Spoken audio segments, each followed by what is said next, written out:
Let's jump into our work session today. Welcome to today's City Council meeting. Our meetings are public and you're welcome to join us in person or by watching from the Council's agenda page, Zoom, Facebook, YouTube, or SLC TV.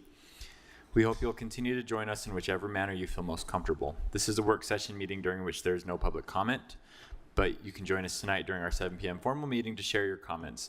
And of course, we welcome your feedback anytime by mail to P.O. Box 145476, Salt Lake City, Utah 841145476, by email at council.comments@slc.gov, or by phone at 801-535-7654. Written comments received on agenda-related topics are shared with all council members and posted to the website slccouncil.com. And that brings us to the first item on our work session, which is updates from the administration. And I see Ashley and Andrew.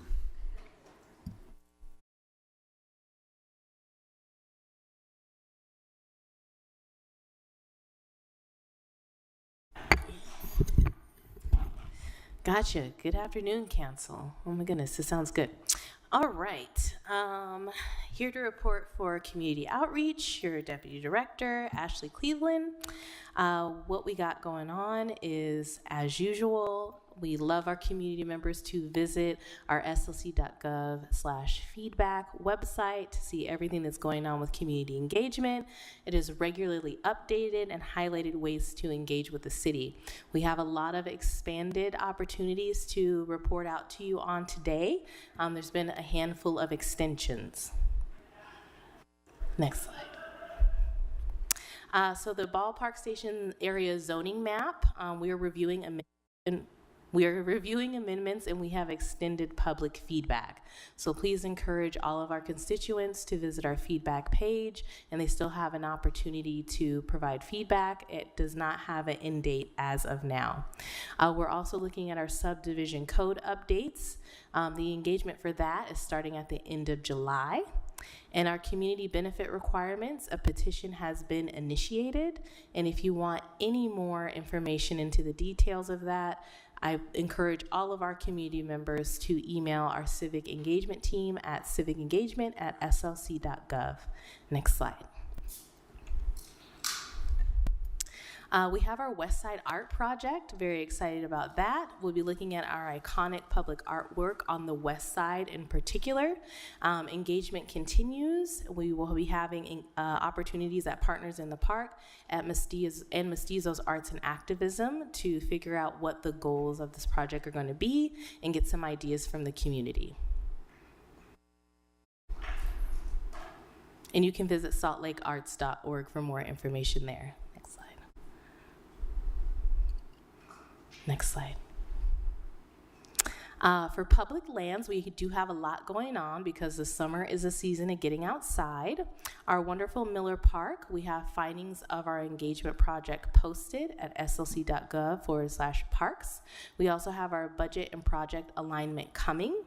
Topher and Richmond Park, they will be having a really fun potluck on August 25th from 6 to 8 p.m. to report findings. It is a dog-friendly and family-friendly event, so bring your pooch out and bring your kid.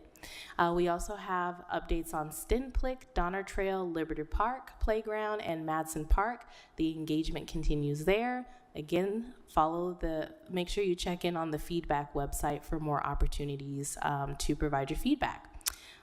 We are still making the Emerald Ribbon continue with engagement, and then Allen Park, you want to visit allenparks.slc.org to continue feedback there. Next slide.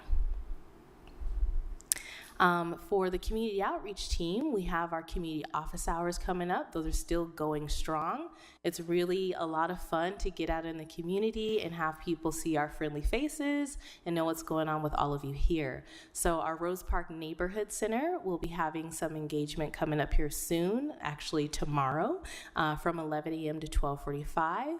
We also have a fun event called Chillin' with a Cop at Cloud9 Creamery. So grab you some ice cream and hang out this weekend. That's from 7 p.m. to 8:30, right when it starts to not be so incredibly hot.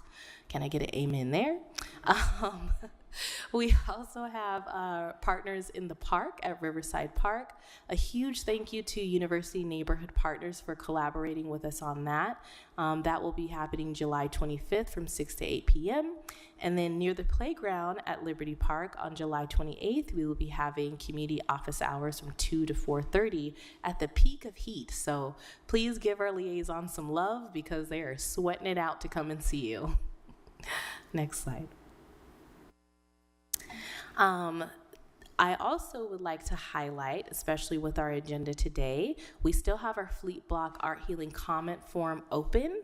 Any community member who wants to know more about Fleet Block and all of the engagement that has happened there over the past year and a half, please visit the slc.gov/feedback/website and click on the Fleet Block Art Healing comment form.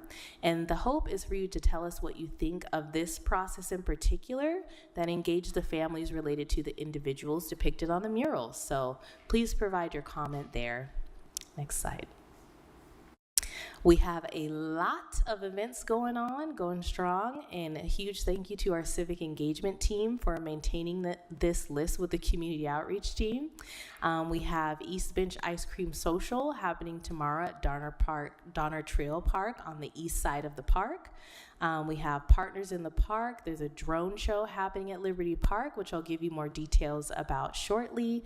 We have a summer film series at Liberty Park. They're playing Fire of Love on the 28th. And, this list is actually on our city website for our city events. So you can always look at the SLC website and look up city events. Another one I'm really excited about at Liberty Park is the African Festival. So that's coming up as well. Next slide. And then, as I mentioned, we're really excited to promote an event that's happening on Pioneer Day. The Uniting Communities Powwow is hosted by the Native American Chamber of Commerce, and it will be held on July 24th, right after the Days of 47 parade. The reason why this event is so exciting is I feel like as an effort in hosting ongoing, meaningful Indigenous and Native American relationships, the mayor's office has hosted the Utah Office of Indian Affairs. They have a quarterly tribal coalition meeting for all 8 of our Utah tribal leaders. Over the past month, we have provided an afternoon of lunch, a visit to the city and county building, and partnered with the Tracy Aviary for some interactive fun and a tour of the Jordan River Nature Center. It has been a pleasure to meet with formal tribal government leaders like Chairman Chapoose, Chairman Hart, Chairman Lehigh, Councilman Tibee, Houston Turtle, and even President Boo Nygren. During this 2-year-long relationship building effort, formal leaders and our local Indigenous Native American community has been involved with recruiting for our Public Lands Advisory Board, provided feedback on our trails process, which is still ongoing, drafted and passed 2 proclamations, and invited the mayor's office in sharing and spiritual ceremony. And now the same group is revamping a whole new community event funded by the mayor's office ACE grant. So I hope you guys come out. It's going to be an exciting day. The powwow is happening from 12 to 10 p.m. with the drone show immediately at 10 p.m. This engagement really couldn't have happened without partnership with the Urban Indian Center, the U of U's American Indian Resource Center, Raising Ancestral Wrens, Sacred Circles, Pandos, and Utah Dene Bakia. So thank you to those partners. And thank you for letting me give you this update. Thank you, Ashley. I have a question. Yes.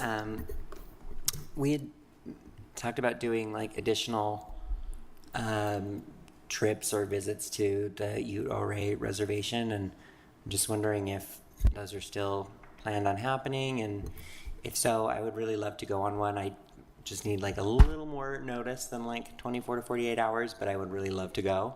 Okay. So if it's possible, I'm still very interested in that. Okay. I would love to follow up with you guys on that, and you got to incorporate for a lot of travel time. And if we wind up getting into a sweat lodge, drink a lot of coconut water beforehand. Yes.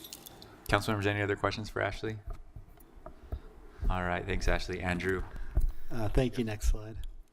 You can see the numbers, still a really high utilization rate at the resource centers, over 98%. Updates on encampment impact mitigation, mostly focused on the Jordan River, the north end near Dave Riverside Library, and probably a little south of there. A lot of camps again, a lot of outreach, rehabilitations as well. The resource fair last Friday at Pioneer Park was very well attended. A lot of partners you can see there. I have some stats as well. If that's helpful for you all, I can share at that point. A big piece I want to point out, which I don't think gets a lot of attention, is we've got multiple court jurisdictions going out to these resource fairs now. We know the Justice Court's part of the city, but 3rd District Court, Salt Lake County Justice Court, West Valley City Justice Court, very helpful because a lot of our folks cross jurisdictions a lot, and we need to coordinate that as much as we can, both for these efforts, but also in our bigger discussion we've had about the criminal justice system and getting folks from in and out of that revolving door kind of issue we've had. So, and then a lot of great help from the Food Justice Coalition, Rough Haven, obviously with pets, the health department, a lot of vaccines, I think 40 vaccinations. Wasatch Community Garden was there. Utah Health Policy Project, which if you're not familiar with them, they do a lot of prereq stuff and help people get signed up for benefits, which is a huge deal. The last thing, which is not on this slide, I want to point out for folks is Kayak Court, obviously. Starting that up again on the river this Friday, and we can get more information to you as you'd like it as well. Right now, because of the heat wave in the next week to 2 weeks, maybe further than that, we've also tried to get information out to the community in general about cooling stations. During COVID, the county was able to open up the convention center because a lot of our public spaces were closed, like libraries, senior centers, et cetera. Right now, the county and city spaces are open during the daytime hours, especially when it's hottest. So county and city libraries, county recreation centers, county senior centers are all available for folks to go and get cooled off, get water, bathrooms, those kind of needs. So we're trying to make sure that gets out to everybody possible, especially right now. Any questions? Thank you, Andrew. Council members? Councilmember Valdemaros. I have a question. Thanks, Andrew. I was wondering if, do we add the Homeless Resource Center to the utilization, to the count here, or is it just the 2 HRCs? The youth one. Yeah, the youth. That's not in this particular number, but I can get that for you. Generally, they've been running pretty full, between 20 and 30. They have a max of 30 right now. Okay. In meeting with them last week, it's up and down, but usually somewhere mid-20s. Okay. It would be nice to keep adding it and like make that distinction, because our youth do need the help. I did go on Sunday to volunteer there, and they need the help. They need a lot of things still, more food, more donations. So if anybody's listening, please check the VOA Homeless Youth Resource Center and go volunteer. They need more people there. And also thank you to everybody that donated the clothes for the Homeless Resource Fair on Friday, guys. It was gone within 30 minutes of me bringing the 4 bins. I mean, that's the need that it's out there. So please donate clothes that are usable, that are clean. You can come to the 3rd floor here at the council building, drop them off. The next one is August 19th, I believe. Anyway, I'm not gonna mess up the number. We can get that date for you for the next meeting as well. Thank you. Thank you, council member. Yes, each of the providers on their websites list of needs they've got for all their programs. So you can go to the Road Home, Volunteers of America, Utah, Catholic Community Services, et cetera, and get those lists. Thank you, Councilmember Valdemaros. Councilmember Pui. Quick question. I don't know if this is working. Is it? It doesn't sound like it's working. Can I borrow? So yes, that one works, and I can hear. Awful. The question is regarding the kayak court. Last time I heard that the river was too high, maybe dangerous. Is this? And they were going to do it in bikes. I don't know if that happened, but so is it back to normal as a kayak court in kayaks, or is going to be in bikes? Because they reach folks in different ways, right? Being in the river, it's easier to access a lot of these encampments. Yeah, during the spring runoff season, there was a risk of the Jordan River being exceptionally high this year for various reasons. Thankfully, we didn't have any flooding that I'm aware of along the river. But with that, the risk decreasing and being really not there at this point, they are returning from the bikes to the river itself in the kayaks, so they will be on the river. Thank you, Andrew. Council members? Thanks for all your hard work. All right, that brings us to item number 2 on our agenda. Item number 2 is a follow-up discussion on the capital improvement program projects. Last time we talked about this, we were able to make it through, I believe, all of the funded projects and maybe a couple of the unfunded projects. And so today, the log's over there, and I'm actually going to go get the one I took notes on. I'll be right back. Yeah, if anyone needs an extra copy, the short and the long, both versions of the funding log, we have extras on the table. There's also a new handout that should be at all of your seats. It's just 1 sheet, 2 pages, and that'll be related to the administration's presentation to you about the capital asset plan, a 5-year CIP plan, and that'll be after going through the rest of the funding log. All right. So, Ben, if I remember correctly, Page 19 is where we left off. page 19, project number 39. 39. Yep. And Scott, could you zoom in a little bit on the left side for the project descriptions? And I'll say the rest of the projects we're going to go through today are not recommended for funding.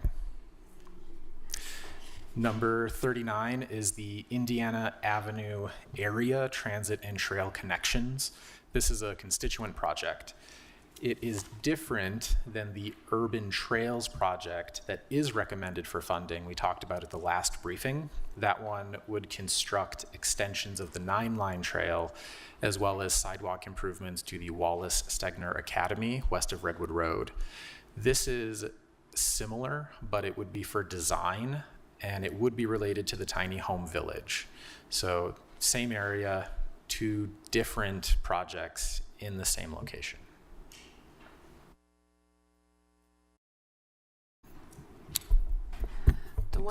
The one that's approved for this includes design and execution, right? So it makes this essentially redundant. This one is designed for additional sidewalks and trails in the area. So it wouldn't construct it, but it would be additional to the one that is funded for construction and design. I think it's important to note that we still have a dearth of green bike stations over on the west side, so I like that attribute of this proposal in particular and want to keep it highlighted. Sorry, it's the only time I've been not heard. I'm fine with like eliminating the redundancies that the other approval does, but I do want to point out that there is still a dearth of green bike stations on the west side, and that element in particular of this proposal should stay highly elevated.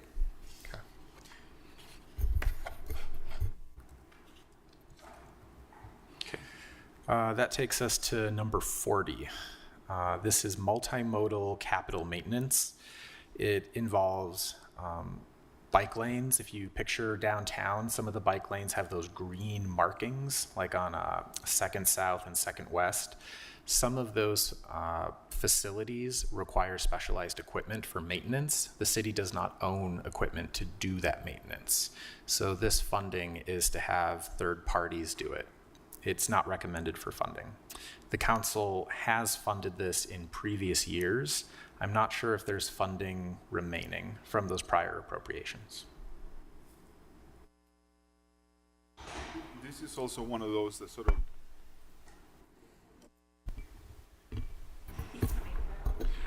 Thank you.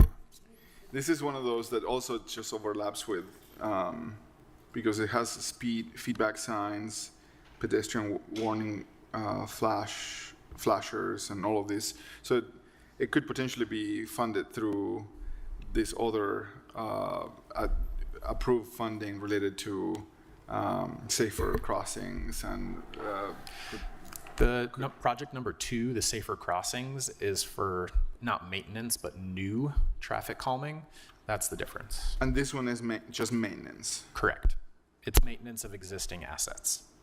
And could one say that this is also very important? So we're not just, they're not just the improvements that we made in previous years.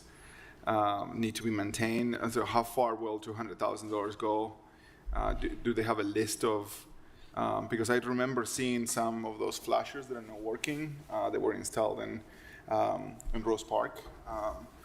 And I wonder if that is where this comes from. And I would like to know a little more from the administration, and if they have a list, maybe I missed it.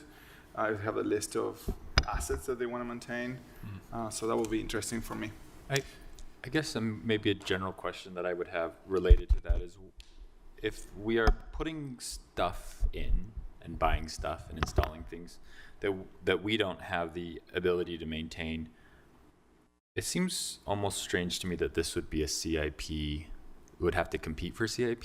Like, shouldn't we just have a maintenance program that we would do things? I know that we've been trying to do that with the public art programs, and not have that be something that they're competing. Once we buy something, we should maintain it, I think, is the sentiment. So is that something? It is. We probably should find out more about this or get someone to come up to address it, because I think that the general fund did buy some equipment to maintain these areas previously. I could be wrong, but I'm pretty sure that in a previous budget, there was equipment to maintain some of the,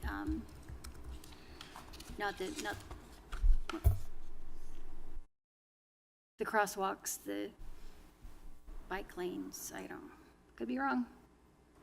Do you know the answer, Ben? I don't. The description says it's for assets that don't have equipment for maintenance.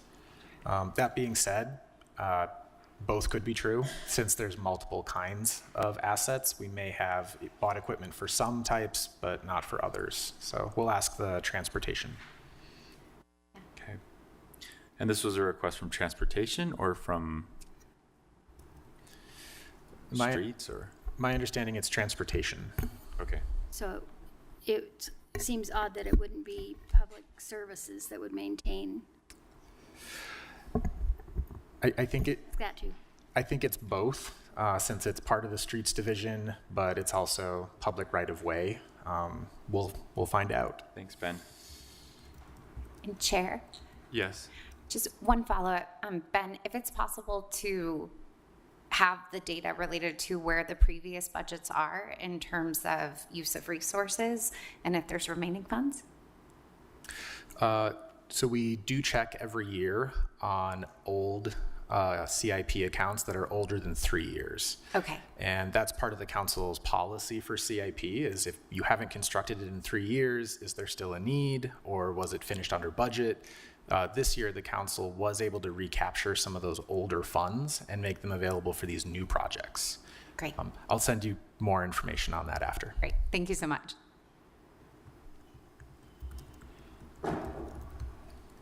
Okay, let's go to item number, oh, I see Jorge.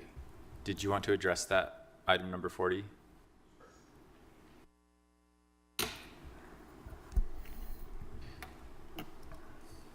Good afternoon. This application for CIP was submitted in coordination with transportation. Transportation has submitted this application. I'm wondering if John is online, but if not, I can give a little bit of reference to what this funding is intended to do. In previous years, as Ben mentioned, it has addressed the maintenance, repair, and replacement of certain assets that are present on streets, green paint for bike lanes that our streets division is not currently set up to do. It's specialized painting. That is one. Another sizable number of assets on the right-of-way, the flexible delineators. These are some that you will see on 300 South, for example, 300 East, that just define certain areas, and those are not in the inventory of streets either. So all of these are addressed, are maintained, but it's a different pot of money. At some point, and the current effort with transportation is to inventory all of those assets and identify if it makes sense or not to bring it in-house and be part of a maintenance program in-house. At this point, all of these are contracted out. I guess my question is if so we have certain things that we can do in-house and that our staff and your department has the equipment to do. It just seems to me like that maintenance of those items doesn't have to compete with other CIP improvements. I would seems agree. weird to me that this would be here in this list. There are some items in CIP that don't go through the competitive process, and it's usually for CIP a relatively small amount of funding, $200,000, $300,000 for parks maintenance or facilities maintenance. If the council sees this as similar to those items, you could ask that it not go through the competitive process each year, so there is funding for this need. I think that in theory that makes sense to me. I'm not sure, like perhaps this is maintenance that's 4 years earlier than it really needs to be, or it's not as serious as we're thinking it might be. So that's the information that I'd want, is like, how bad is the situation right now, and would this be sort of advanced maintenance before we would typically maintain things, or are we about to like not be able to know that there's a bike lane on certain streets and bikes are going to get hit by cars and things like that? So I guess I need to know the severity of the deferred maintenance on this, and whether or not if funding this would get us ahead, or if it would just barely keep up, I think is the difference for me. I'm supportive of, maintaining these assets. I mean, as a council, we talked a lot about the investment on safer streets and safer crossings and bike lanes, and so maintaining them once the investment's been made is key. So I will echo the question about, is this something that should be a competitive with other assets, and maybe not. And another is some of these things could just be general expenses. You would expect that you would maintain quite a few things as part of your general fund. So that's another question to look at long term. I'm guessing that if this was brought in-house, it would also mean new employees, not just equipment. So that would be a general fund expense. Thanks, Ben. Okay, let's go to item 41, if that's all right, council members. Number 41, some council members may recall this from previous years. This would be phase 7 of the 700 South reconstruction project. This was previously fully funded when it was before the council, but inflation and there were some utilities found underground that were not expected, and those factors increased costs. And this is in the industrial west side. It's out to 5600 West.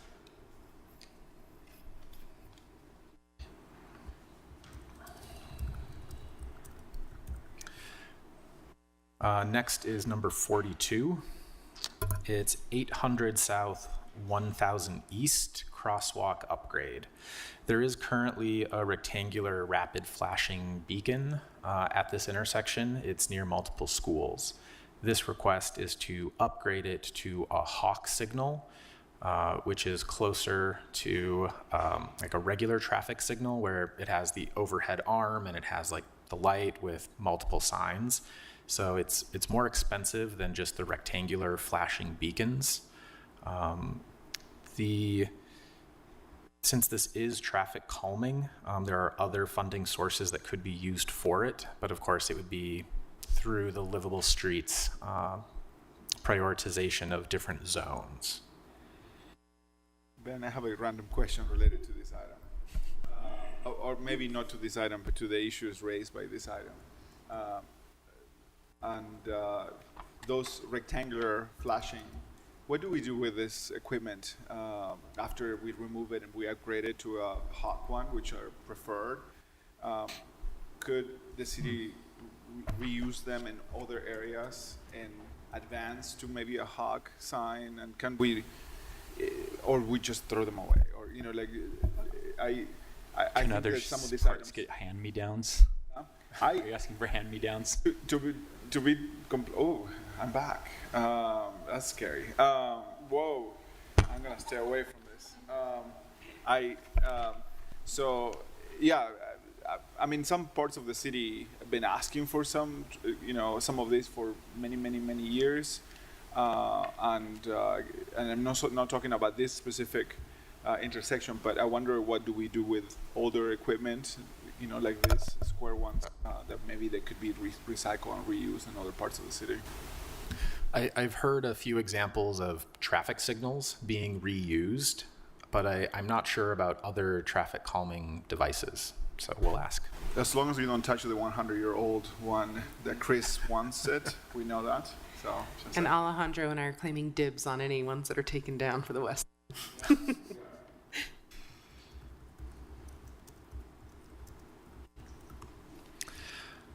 So that takes us to number 43.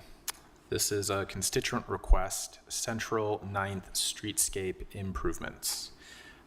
This would be adding amenities to the public right-of-way in the Central 9th Business District.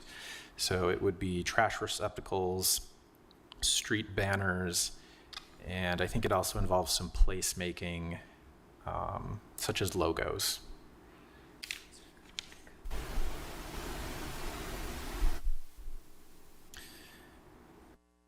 Number 44, next page, the Sugar House Community Map Project.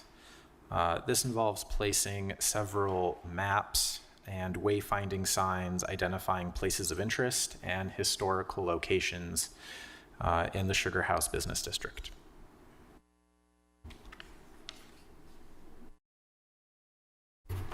This is constituent-oriented, initiated? Yes, it was a constituent application.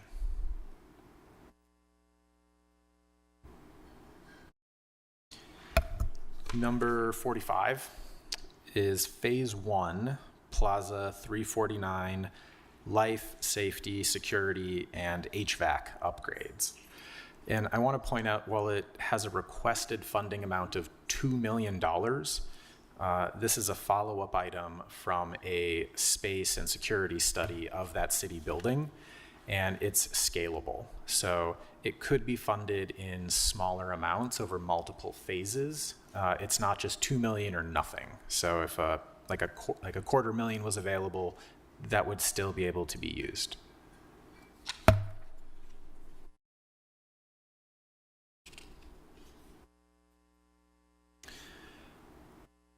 Number 46 is implementation of safety enhancements to west side of Foothill Drive. And this involves traffic calming improvements to 5 different locations. And this is also on page 2 of the staff report, one of the projects called out not recommended for funding, but Councilmember Dugan, this is a project of his interest.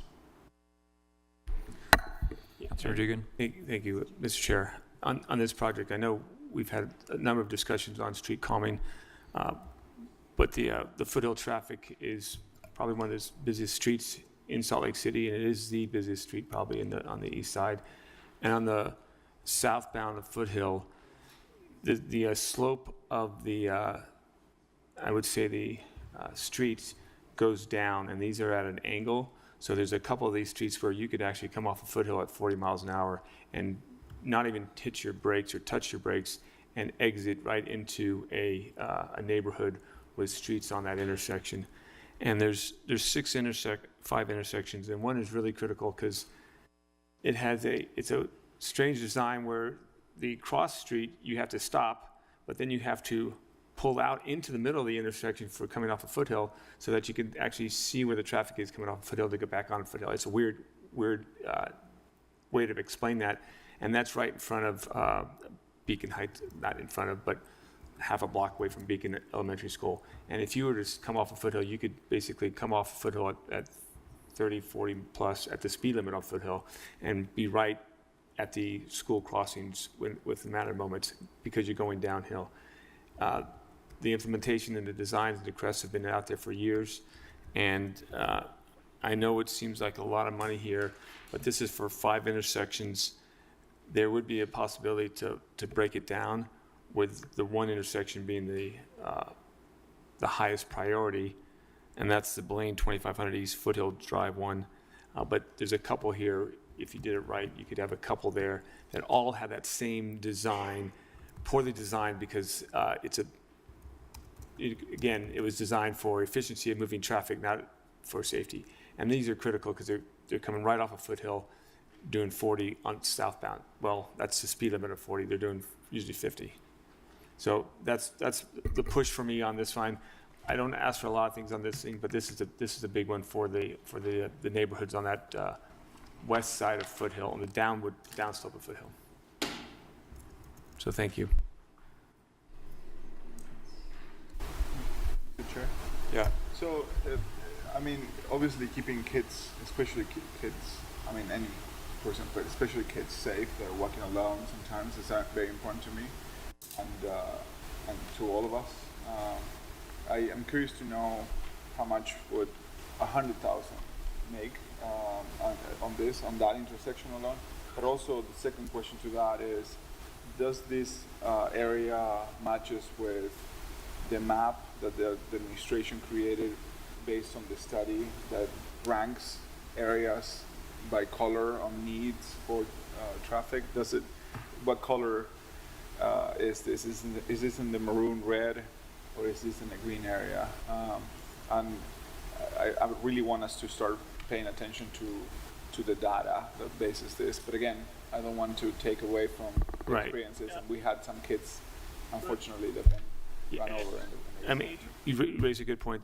For that one intersection, the estimate was $170,000 for the one intersection. And that one is, again, yes, it doesn't rank as high as the red categories of others, but it has a very serious implication just because over the last couple of years with the increase of foothill traffic and the speed of foothill traffic going to those kids and more kids walking there, that it's got a high it has a high risk of, because it's all blind, of kids walking to school in that area.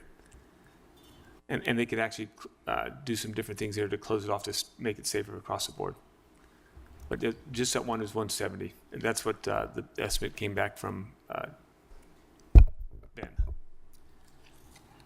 Ben, do we know why this one wasn't? Is this another one of those projects that's comprehended in another thing that we funded? It feels pretty high priority. So, I mean, I think if we add up all the traffic calming requests, there's several of them.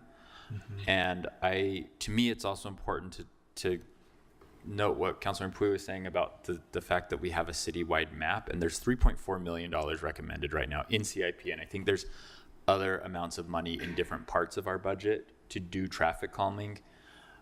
My priority is that we do it according to the map so that we're hitting the areas that actually have demonstrated the highest need and the highest crash data, the highest traffic incidents. I don't think that if we continue to do traffic calming based on where the requests are coming, not where the accidents are happening, we're going to be missing parts where accidents are happening, but the community is not empowered to be asking for these things. That it's hard for me to say, let's do 3.4 million of general traffic calming dollars that's going to be prioritized on the map, but let's also handpick a few neighborhoods. Can we ask a little bit about the methodology for the map and how current the data is? Because I do respect that, and you know me, I love a good system. But oftentimes dynamics can change, and Dan and I share a tragedy where at an unlikely spot, a young girl was killed in his district, but was a constituent in my district. And sometimes people who are living there have the most current and up-to-date information about new things that have arisen. So I just would love to know how frequently the maps are updated, how often the data is turning over, especially with so much housing going in and things changing in communities. I will support that and maybe increasing, sorry, Mr. Chair, maybe even adding more funding towards the traffic calming overall, and saying to the administration, if you demonstrate that this meets the criteria, go for it. Again, being next to an elementary school is something that triggers me and probably triggers all of us. We want to make sure that this is a safe crossing, as a safe place, and I support it, but these questions are very important to me, and I put it as a maybe on my list of adding. I believe we've already requested to have scheduled a fact-finding sort of follow-up night on Livable Streets implementation update as chair, vice chair. So that's already on our hopefully planned. If you don't know that yet, John, we are going to ask you to come to give us an update on Livable Streets in general. But if there's anything, I'd welcome John to come and share anything. If you have anything, I don't know if you've been listening or if you have anything to update us on right now, but I definitely want to have a more full discussion about this. I would be supportive of moving some of our money into traffic calming. So we added money into CIP, so we have some money we need to allocate to something. I would be supportive of putting it in traffic calming. I want a little bit more of that information before I'm willing to say yes to this project and this project over the other ones that have been identified. Councilmember Young. Yeah, so I'd just like to add, I guess, to that request, aside from having a better understanding of when the data is collected, as well, what types of considerations are going into the conversation of traffic calming when it also comes to increased traffic due to construction, and just kind of having a better understanding of how those two interplay related to the map and the data we have. And Councilmember Young, can I clarify, road construction or building construction or both? Both, thank you. And I just want to thank you very much. I like the discussion here, and I really liked in this project here. Back to Mr. Councilmember Pui's point about the school side of the house.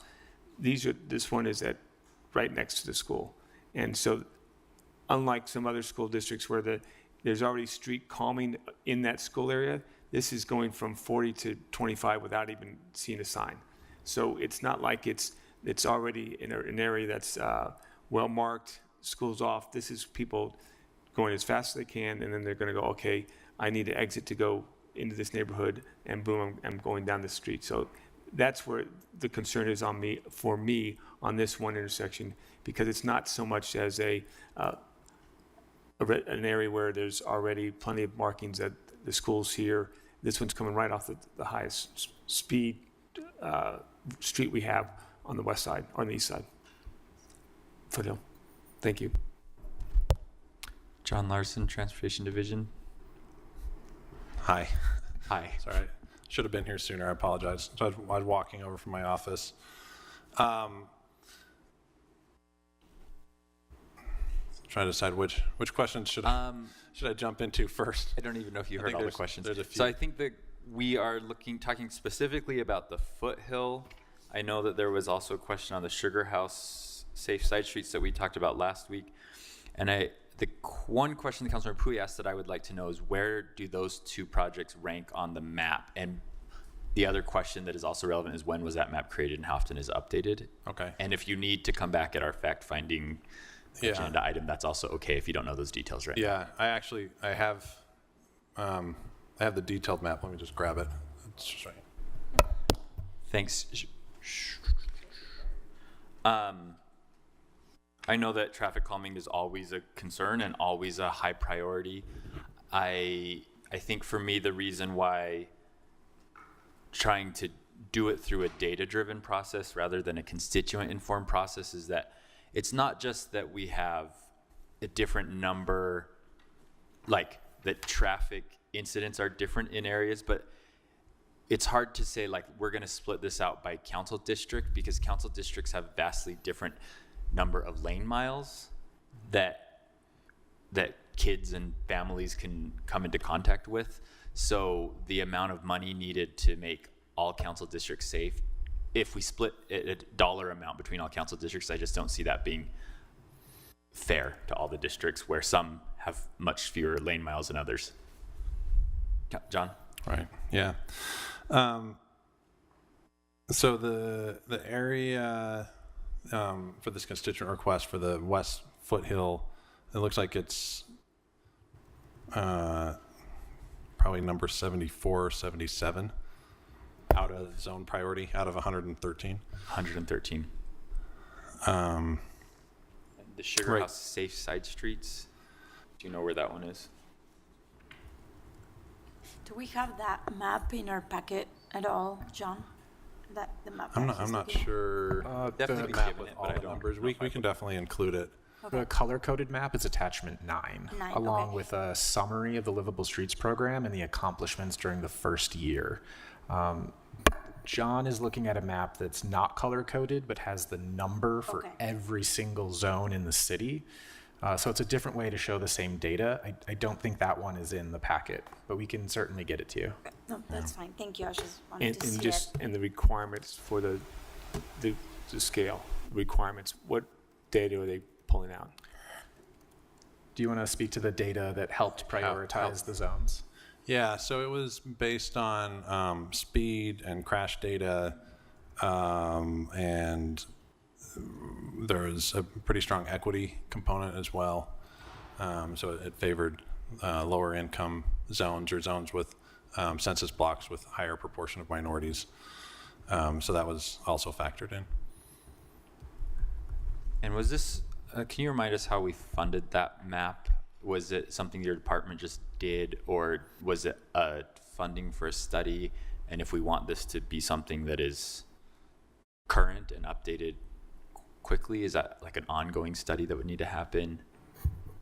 So this was funded, I think 3 years ago. There was funding for, it was $100,000 to do a citywide analysis of what it would take to implement a Livable Streets program.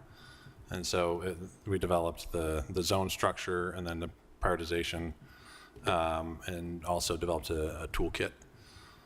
And so, yeah, I think that was presented, it was probably fall of 2021 or early 2022. So that was, we used that as a basis for the development of this new Livable Streets program prior to it being funded in last year's budget. And then as far as how often that could be updated, I wouldn't recommend doing it like too often, because I think that makes it a little bit chaotic. Really, I would say probably every 5 years at the earliest. Okay. Council members, we we- will have an opportunity to get deeper into traffic calming in general, but are there any other follow-up questions to John right now? Councilmember Petro. So then when we do have an area that, especially one that may be changed due to construction, due to different factors, is there a way for you to assimilate that information into your decision making without overhauling the map completely? Yeah, I think so. Particularly with the quick action funding, and that's what we did with the Sugar House Safe Side Streets project. Is it wasn't on the recommended list for funding, but they're kind of surrounded by construction, either existing or planned projects. And so we looked at the streets that were most likely to have some spillover traffic, and so we did some semi-permanent traffic calming on those streets. And that's so it was already been installed? Sorry, when? Has that already been installed? Yeah, so there we did some of the big concrete planters. And the nice thing with that is, they're easy to move. So if we decided that maybe we needed to make some adjustments, or maybe it's the wrong location, it's pretty easy to fix. Councilmember Young. And then just a follow-up to the temporary nature of those. So my understanding is that those would be removed for snow removal purposes once we reach kind of that time of year. Is that accurate, or? Yeah, I mean, they definitely could be, It but could be, I don't think that they have to be. I don't believe the ones on Second West get moved in the winter. No, yeah, they do. They do just fine. get plowed around them, right? Yeah, I think snow just piles up. Yeah, all around them. Which is more traffic calming. Yeah, exactly. Snow is wonderful traffic calming. But we've on Emory Street was the other place where we've done the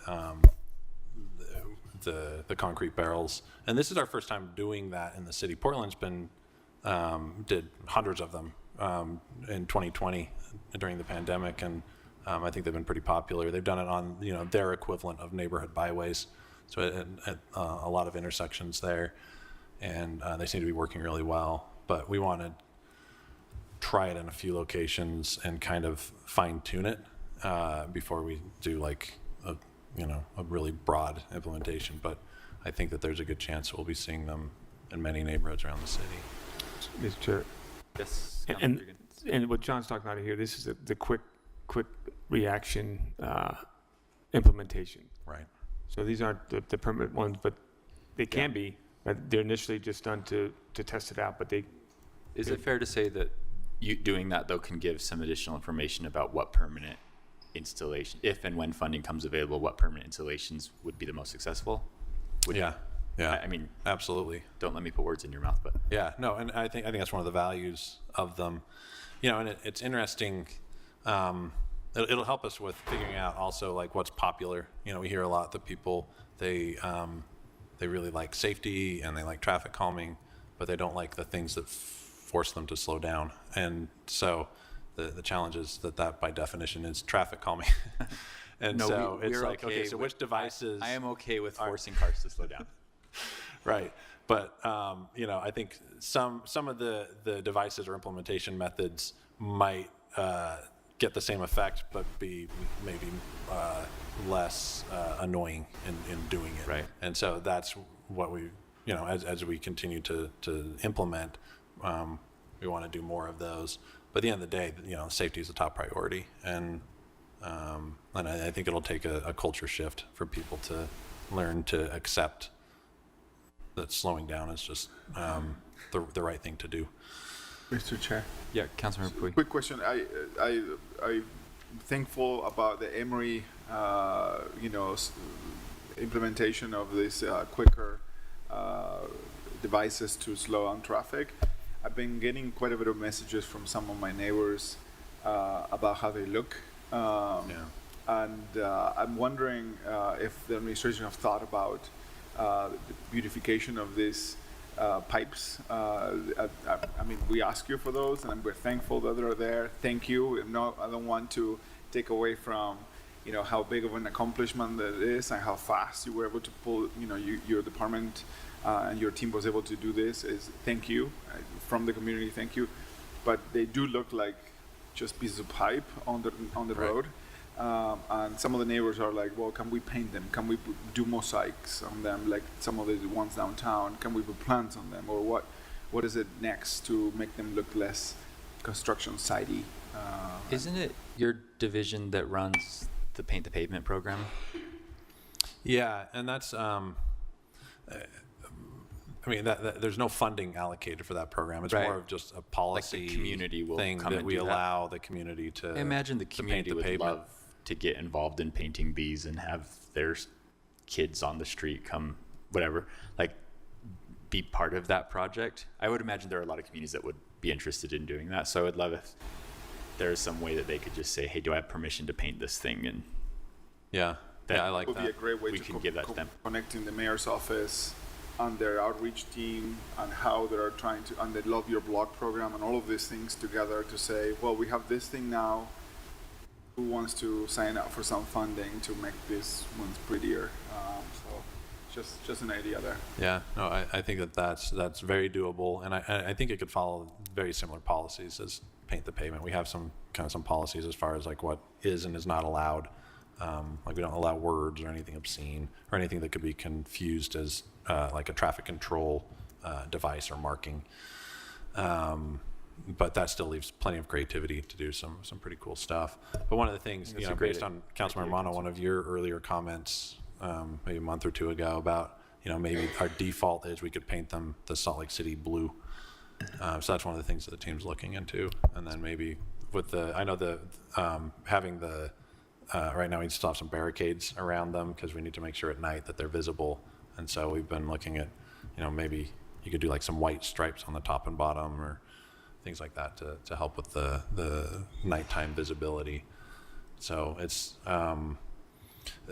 it will definitely evolve, and I really hope that it's something that's engaging and maybe even a little bit fun, that the community can take some ownership, and we really want it to be an open dialogue and let it continue to evolve. Thanks, John. All right, I think we have like 15 more projects to get through. Should we try and speed through them, and then we can leave time for discussion? I haven't even been paying attention to time. We're on 47, page 22. Okay. And The title has an error. It says 4th West and 4th South. It should be 4th North. And the description is correct, but the title is wrong. And we'll update that for the final funding log that the council votes on next month. Okay.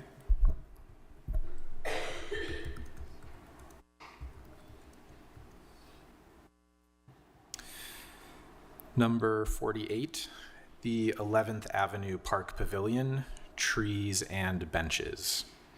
This would be adding those 3 categories of assets to the park.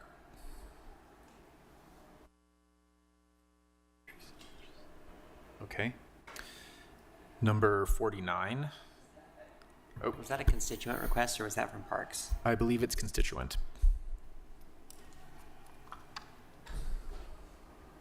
Were there any department requests for parks this year, given the GeoBond? I would imagine that they're busy doing all of those projects. There are projects that are also identified for receiving funding from the Parks Bond. Madsen Park and Richmond Park in District 4. Those are the 2 that come to my mind.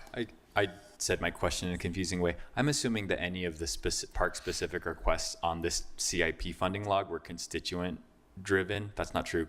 Mm-mm. Okay. It's about 50-50 between the okay. department and the constituents. Got it. Thanks for that. Number 49 is new Liberty Park crosswalks and trails. So it would be additional entrances into the park.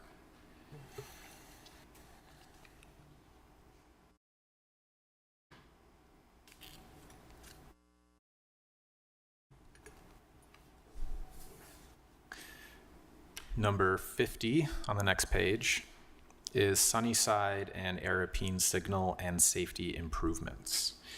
And this has a concept called a flex lane, where a lane of traffic, the direction of it is changed based on the time of day, such as rush hour.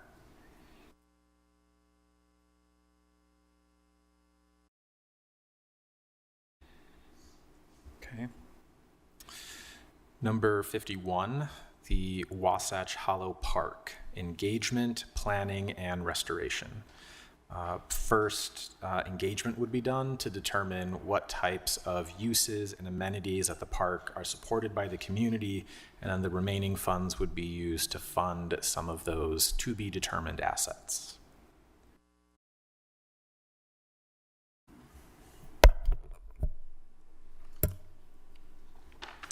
Can I ask, Wasatch Hollow Park is the one that really bore the brunt of the flooding this year, correct? Yeah.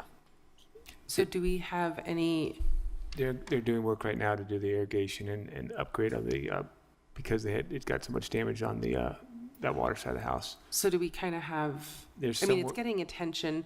Does that come from a special emergency fund or is it just, I don't know where the fund is coming. Probably it might be part of the flooding funding from the flooding side of the house. But yeah, that's where that is. It still needs a lot of work. But I know I'd Parks love is to working know on it. if they do need extra attention because that was a pretty mind-altering experience to be there and see it under siege like that.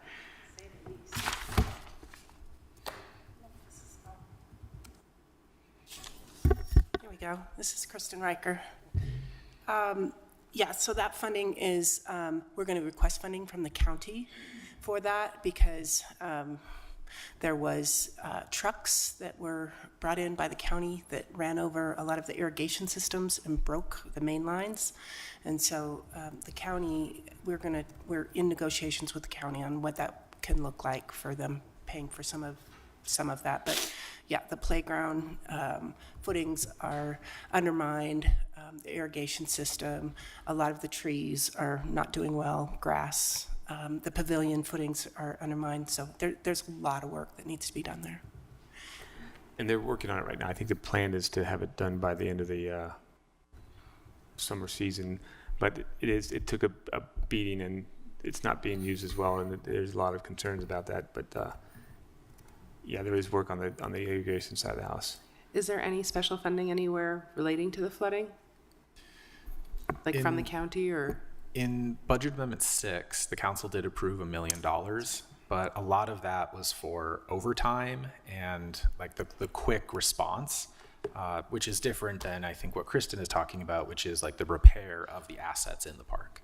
Yeah, and this CIP request was really more for the dog park and looking at dog park options up there because it is one of the busiest dog parks in the city. There's no gates, there's no amenities. It was originally intended to be a time-limited off-leash dog park, and it's being used 24 hours a day, basically. It's very busy. Thanks, Kristen.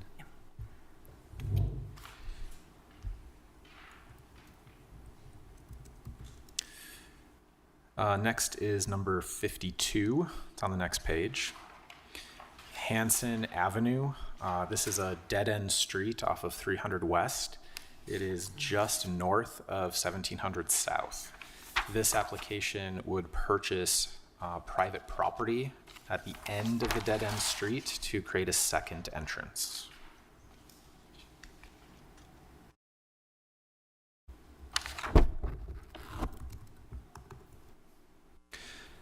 Number 53 is a request to reconstruct a section of Nevada Street. This is on the east side over by, I think it's Hillside Middle School. Yeah, just for education on this one, this is a street that the design of it and the camber of the street, there's some, the houses on the south side end up getting flooding from the runoff coming down the street and the way that the street is designed. And so it's kind of one of those, you know, every time we have a 100-year storm, which seems like we have one every year, that it gets flooded. That's why the request here is for this one.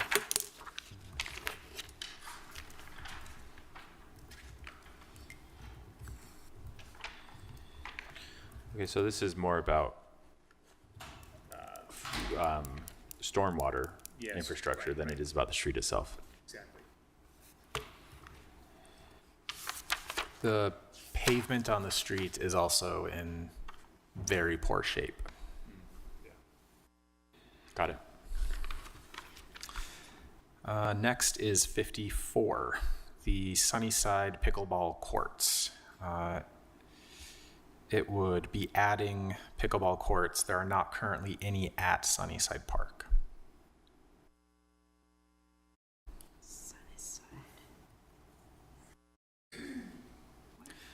Number 55 is a request to install curb, gutter, and sidewalk on one block of 1200 East between Zenith Avenue and Crandall Avenue. This is a little south of the Sugar House Business District.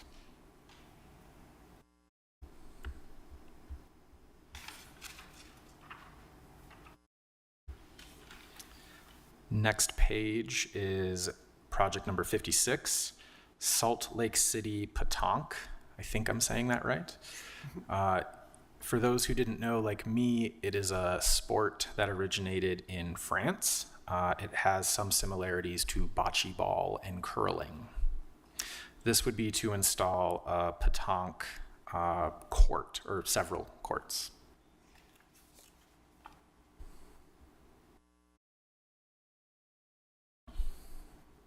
Number 57 is Ensign Peak Nature Park improvements. This is also a item on page 2 of the staff report. Councilmember Wharton is interested in funding this. It would install a security fence and a gate. There have been issues with use of the area after hours, sometimes involving criminal activity, sometimes involving risks of starting fires. And so the intent is to make it harder for those nuisance and criminal activities to occur at this location. Mr. Chair, do you want me to speak to this now? Councilmember Wharton, please do. Okay. So the condition, it says is rated poor, but I would say that it's failing on especially on the safety issues. There is a lot of crumbling concrete that is also poor. The safety issues is that this is a major fire risk area for Capitol Hill, which only has one egress once you get past behind the Capitol and on East Capitol Boulevard, and then there have been fires in this area for, in recent years. There were 3 years in a row, I think 2018, 2019, and 2020, where there were fires in the area in Capitol Hill. So being able to lock the gate would contribute not only to a reduction in the likelihood of there being fires after hours, but this is also a significant strain on police resources. There are calls to this part of the district at all times of the night, including as late as 3 a.m.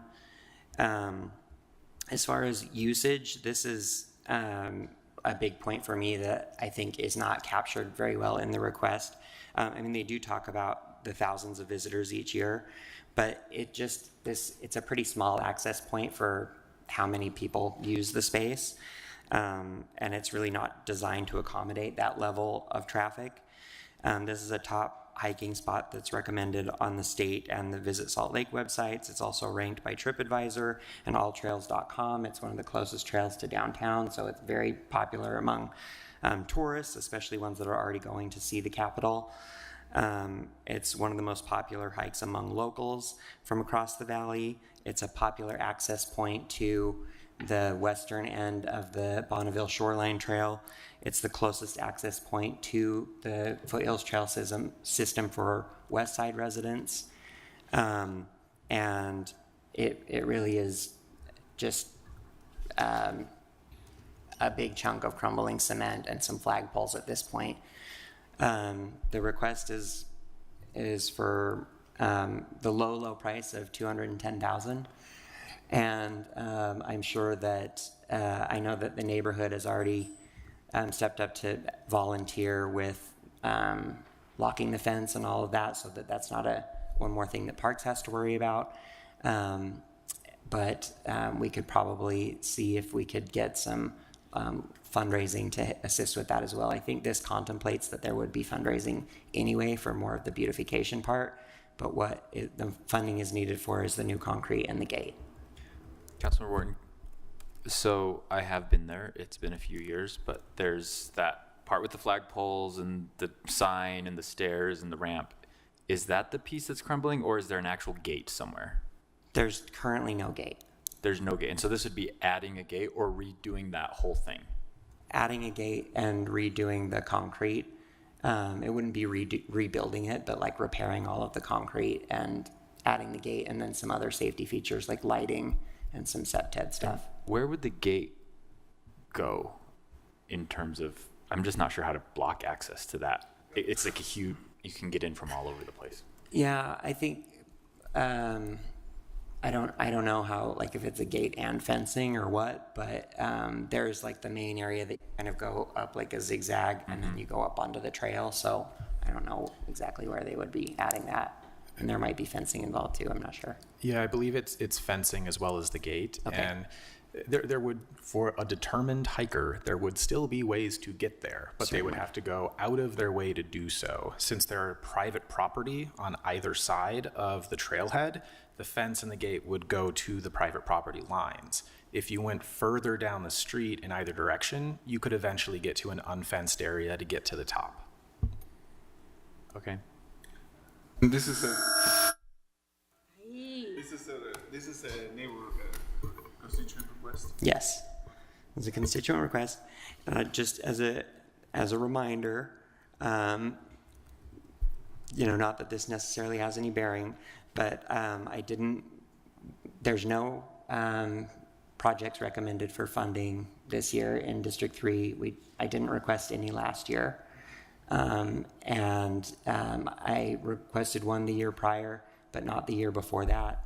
So, and then the one that I requested the year before that, improvements to Lindsay Gardens, was rescoped and downsized to save us money. So I understand that we have a lot of areas around the city that are also very much in need, but I have tried to be equitable and fair in building up to this request, so I hope that you'll consider that as well. Thanks. Yep, Councilor Pui. My question, if it's a constitutional request or administration request, is not because I don't think it's important. I think we should probably find the money for this. It is to try to get feedback from the administration about how doable all of this is. I'm sure that I'm sure that they would love to have the funding to repair and maintain, but I would love to hear, from the administration about it. But yes, this is a place that I've been very recently, and I've seen it, and it's very much used. It's very much used and very well attended. So, yeah, thank you. Is that the last? We have one more, right? And We have one more and then circle back on one other. and circle back on all of the ones that we've marked, right? So number 58 is 11th Avenue Park Pickleball Expansion. There are currently 6 pickleball courts there. This would add 4 more. Okay. And the one to circle back on, since we have new council member Young with us, is project number 32, the Sugar House Safe Side Streets. It is on page 15 at the bottom of the page. And this is part 2 because the council funded a similar amount, $150,000, 3 years ago. They have applied since and were not awarded funding, and they have applied again. This is 6 side streets just north of the Sugar House Business District.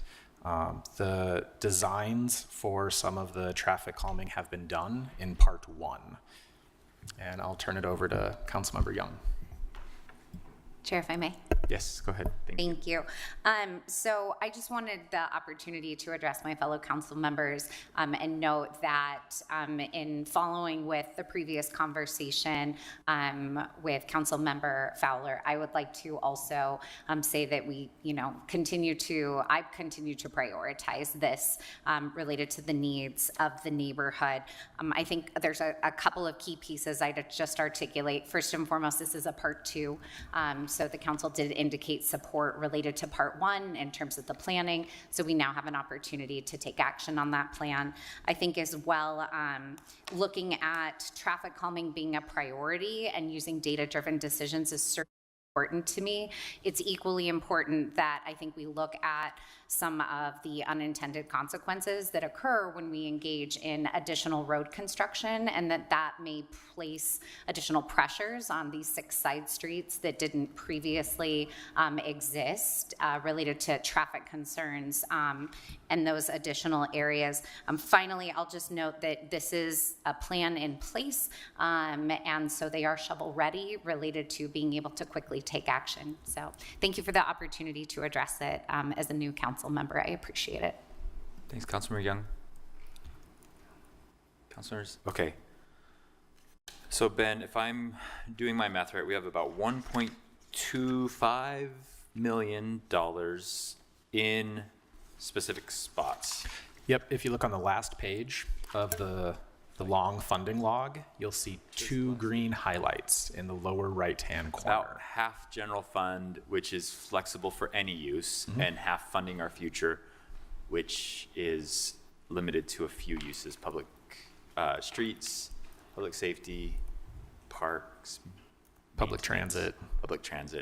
And the council has also, to a limited extent, added traffic calming in the public safety category in the last 2 budgets.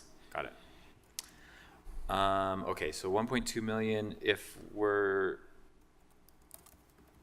I have not added up all of the ones that council members have mentioned, but I don't think we have Mr. Chair, enough, right? Mr. Chair, on that 1.2 million, remind me, that would keep us at 13% fund balance, or 12? How do we? Trying to remember unresolved issues. We ended the annual budget keeping general fund balance at 13%. Funding our future fund balance is higher. I think it's like 14.5%. But the 1.2, if we used that, that kept us above the 13%. Correct. Correct. Okay, I just wanted to confirm that. Yeah. I have no idea how to lead this discussion. So I've gathered your questions today and yesterday. We'll get responses from the administration for your next briefing on August 8th. Typically, that's when the council will try to balance the CIP budget between items of council interest with the 1.2 million that's not allocated and any potential funding shifts from projects that were recommended for funding, and then vote on the 15th. So I don't remember any council member mentioning a project to take funding away from. Am I forgetting? No, I don't remember that either. I don't remember. Okay. Mr. Chair? Yes. I wanted to address, since we're still discussing this and there's going to be a discussion very soon, number 27, North Temple Arts and Tourist District improvements.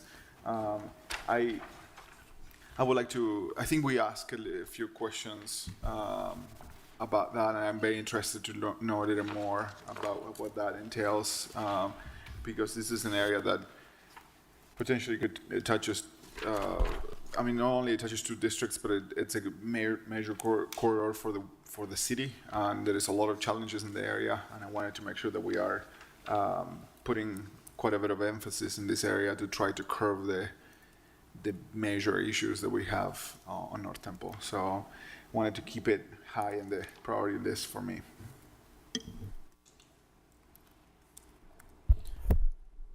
All right. I guess I would say, council members, if there's any items that you want Ben to have marked that you don't think he has, now's the time to say that. Otherwise, we'll come back to at our next discussion to figure out how far we can make that 1.2 stretch.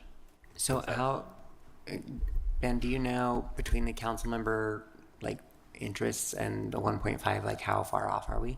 A lot. So the 5 projects that are on page 2 of the staff report that council members want to fund that are not recommended, right? Little over $1.4 million. Okay. So it's about 200,000 more. Can you tell us which numbers those are? Yeah, it is project number 21, and Councilmember Petro said that she'd be interested in funding the traffic calming element, the driver feedback signs this year. And that would be how much? How much? That one is $30,000. Okay. Then project number 22, Councilmember Valdemoros. This is $530,000 for Richmond Park Playground. Then, hold on, but that was out of the GEO bond. Yeah, that's out of GEO bond, right? GEO bond, so that's out of this list, or should be out of this list, shouldn't it? At the last meeting, Tyler Murdoch said that the funding from the GEO bond would not be for the playground. The playground is certainly eligible, but he said that the funding for the playground in CIP would be in addition to the improvements from the bond that were complicated or that are contemplated. Why is that? That seems really high for a playground. Playgrounds are expensive. 500. The 500,000. Is it? Okay. The Liberty Park one was 1.2 million. 2 million. 2 million. And the playground at Liberty Park is kind of a flagship playground. Yeah. It's bigger than typical. But I mean, But Ben, on this one, it says 212 for park impact fees. That is the portion of eligibility for parks impact fees. The total cost is $530,000. Right, but the impact fees, is that included in that 1.2 million? No. The 1.2 million is about half general fund and half funding our future. Right, so you could deduct that 212 out of that 530 from the general impact. well, what do we have in park impact fees? All of the parks impact fees that you put into CIP this year are allocated to projects. You could add more parks impact fees, but we would need to do that in a budget amendment later this year. Okay, all right. I just wanted to clarify that. Well, I'm not clear now. You're not what? I'm not clear now because I was under the understanding that everything would be covered with a GO bond. I missed Tyler's then. Can you explain again, Ben, if that's okay, to go over that, please? Yeah, In that particular park, So it's reach- why so would the it's- playground not be included? Is that Right, in the GL bond? so it's number 22. Yep, 22.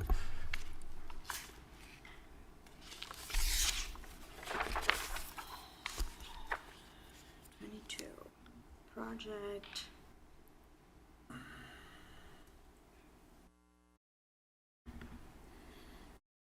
Okay, and then your staff report says.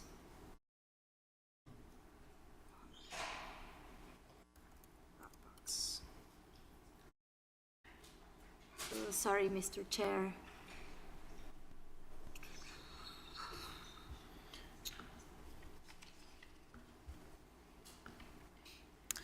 I'm trying to pull up the transmittal for the first issuance of the GEO bond to see what assets were planned at Richmond Park.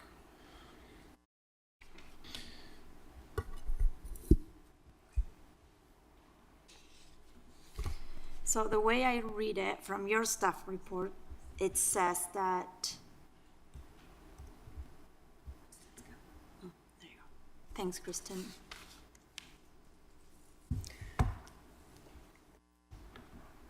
Kristen Riker? Hi, this is Kristen. So the CIP application is for the replacement of the playground, which is one of the oldest playgrounds in the city. The GEO bond is, this is Reimagine Neighborhood Parks, which is cited to activate parks based on community input. And so we would be doing community engagement to understand how we could activate Richmond Park by adding more amenities or improving amenities. That could include the playground. And you can see the playground cost if that's what's decided is the highest priority from the community. So as Ben said, if this were approved, it would be in addition to any amenities that the neighborhood might want for the GEO bond in Richmond Park. Can I just clarify? So if the council said we would like to have a park and we would like to have it be part of the bond as their input, and then you share that with the community could say, no, we prefer that it not be included. But is there a possibility of that approach, or? I think absolutely. I mean, it's really massaging the community engagement and sharing with the community what the council's requests are and desires and what theirs are, and finding a way to work with the community to make sure everybody's happy. Okay. Mr. Chair? Councilor Bui. Yeah, so just to clarify, does some of the $530,000 go to community engagement, or is only for replacing the playground? This is only for replacing the playground. I see. So on the community engagement portion of this will be funded through the bond or through other? So generally when we replace something, you know, if it's a straight replacement, we don't do a whole lot of community engagement. We would do some with a playground. We would get the Just kids in there, but replacing it's it. not going to be very expensive, and we probably handle that for the most part in-house. Yeah, because it's a replacement of a existing amenity. And this, I guess the confusion that I see and I have myself is, could this be funded through the bond? Could this be a bond-funded item? It could. And it could. Oh, yeah. Okay. So So. if the way I'm understanding it is there is money allocated to this specific park in the bond. We don't know exactly what we'll use that money on because we're going to do community engagement to figure out what is necessary. This CIP application is specifically for the playground. So if we were to fund the CIP application, it would be adding more money to that park, but saying that regardless of what the community engagement says, the playground will be done. That's right. Correct. Okay. That's where, yeah. The question I have here, it's from the staff report. It says that $212,000 eligible from park impact fees.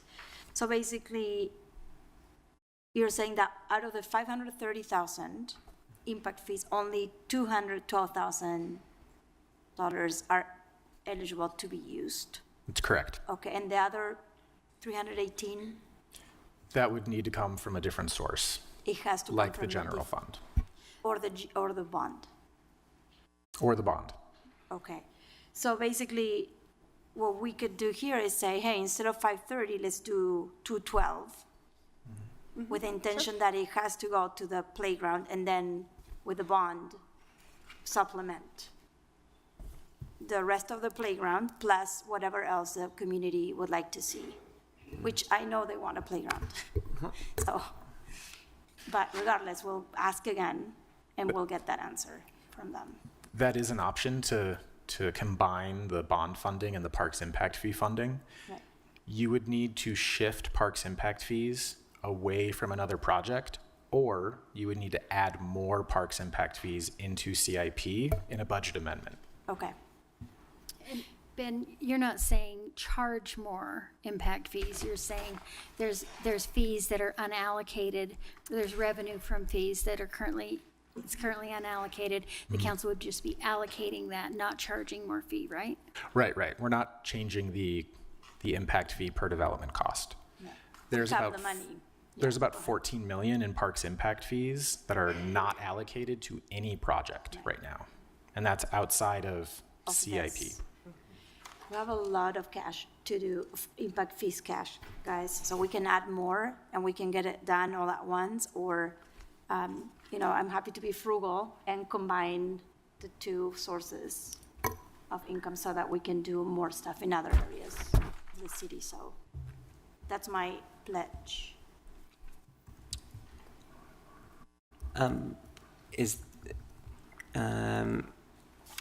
So this is not eligible for parks impact fee, my request, number 57, is not eligible for parks impact fees. Correct. But is it eligible for like any other pots of money? Everything is eligible from the general fund. Right, other than that. I wouldn't say adding a fence and a gate is necessarily maintenance of an existing asset, since it's adding a new asset. It's not eligible for the parks impact fees because it's not increasing the level of service or adding a new level of service to the park.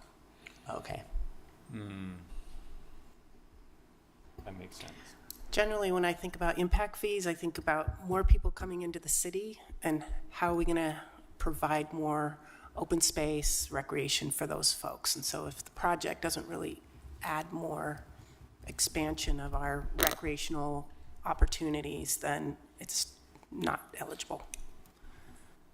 Right, I was just thinking, since we're talking about expanded use, if that means that, but I know that we also can't use it for maintenance, so. Okay. I went through and marked all the ones that I noted that I think we said there was a gap in 4. We were wanting to add to some, it was mentioned that there's a gap in 4.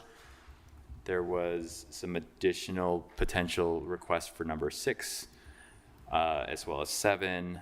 And then I have marks by 11, 13, 16, 18, 21, 22, 27, 32, 34, 40, 42, 46, 53, and 57. Say it again. I've just marked all the ones that council members had talked about, whether or not they said that they wanted to, but we talked about number 4 has a $400,000 gap. Number 6, we were saying that wasn't potentially not enough for the public way concrete. Livable streets implementation was funded at about half of what was requested. So that's 4, 6, and 7. I have number 11, and I don't remember why I marked that one, to be honest. 3 Creeks West roadways on number 13. Rose Park and Jordan River Recreation Hub, number 16. citywide restroom planning study, 17. Madsen Park was discussed, but I don't remember where we landed on that. I think that one was funded in the GO bond, and so we took it out of this. We talked about Rose Park Lane beautification, Richmond Park Community Playgrounds we just talked about, North Temple Arts and Tourism District, Sugar House Safe Side Streets Part 2, Fred and Isla Rose Wetland Preserve was mentioned. I don't know if there was a request to fund that. No, okay. 34, number 40, multimodal capital maintenance, we talked about today. Let's see, implementation and safety enhancements on the west side of Foothill Drive. Councilmember Dugan mentioned the Nevada Street reconstruction, number 53, and then Councilmember Wharton mentioned 57, Ensign Peak Nature Park improvements. Your list is bigger than Ben's. Yeah, we mentioned all that. I'm not saying that's my list. I'm saying that's what I heard from everyone saying anything. Yeah, very few of these are my list, actually, to be clear. Yeah, and there's a couple there that I think were just mentioned, but they weren't really okay proposed. Yeah. Those of you who mentioned, can you tell me if you're mentioning them seriously or you're mentioning them?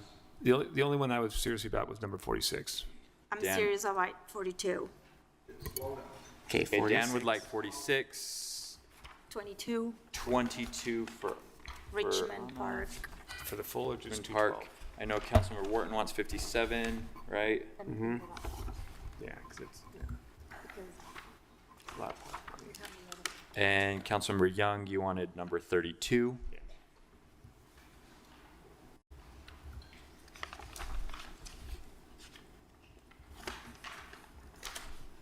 Councilmember Pui or Picho, are there ones on this list that you want to highlight? I feel like my signs on Rose Park Lane. Right. I'm going to go ahead and stick to those. I'm also interested, as is Councilmember Pui, in the North Temple District, especially as relates to Folsom Trail. Which number? What's the number on that? Is that 27? 27. 20, especially as relates to Folsom Corridor, because that's a recent investment that is under siege, and I'd like us to not surrender it completely. And to be fair on this item, one of the questions to the administration was, what would it be if not for the $400,000, $495,000? What $200,000 will get us on this item? The other question was, since the project area includes the Folsom Trail, and the first issuance of the Parks Bond has $5 million to complete the Folsom Trail, what elements of the project could be bond funded? Yeah. So it could be another opportunity to combine CIP and the bond. That would be very good. Where's the Folsom Trail again? What number? That's in the GO bond. No, number 27. They're talking about number 27. Ben's talking about funding in the GO bond for Folsom Trail. Yep. Correct? Correct. Thanks. 20. Okay, sorry. So 27 is the Arts and Tourism District improvements. Where's Correct. the Folsom Trail? It includes it if you read in the if you look in the long one. Oh, okay. Got it. Okay. Councilmember Pui, is number 27 your top priority? You're putting me on the spot. 1 second. The one we just talked about, the tourism and Yeah, North yeah. Temple. I mean, yes, but give me 1 second. Let me go through them one more time.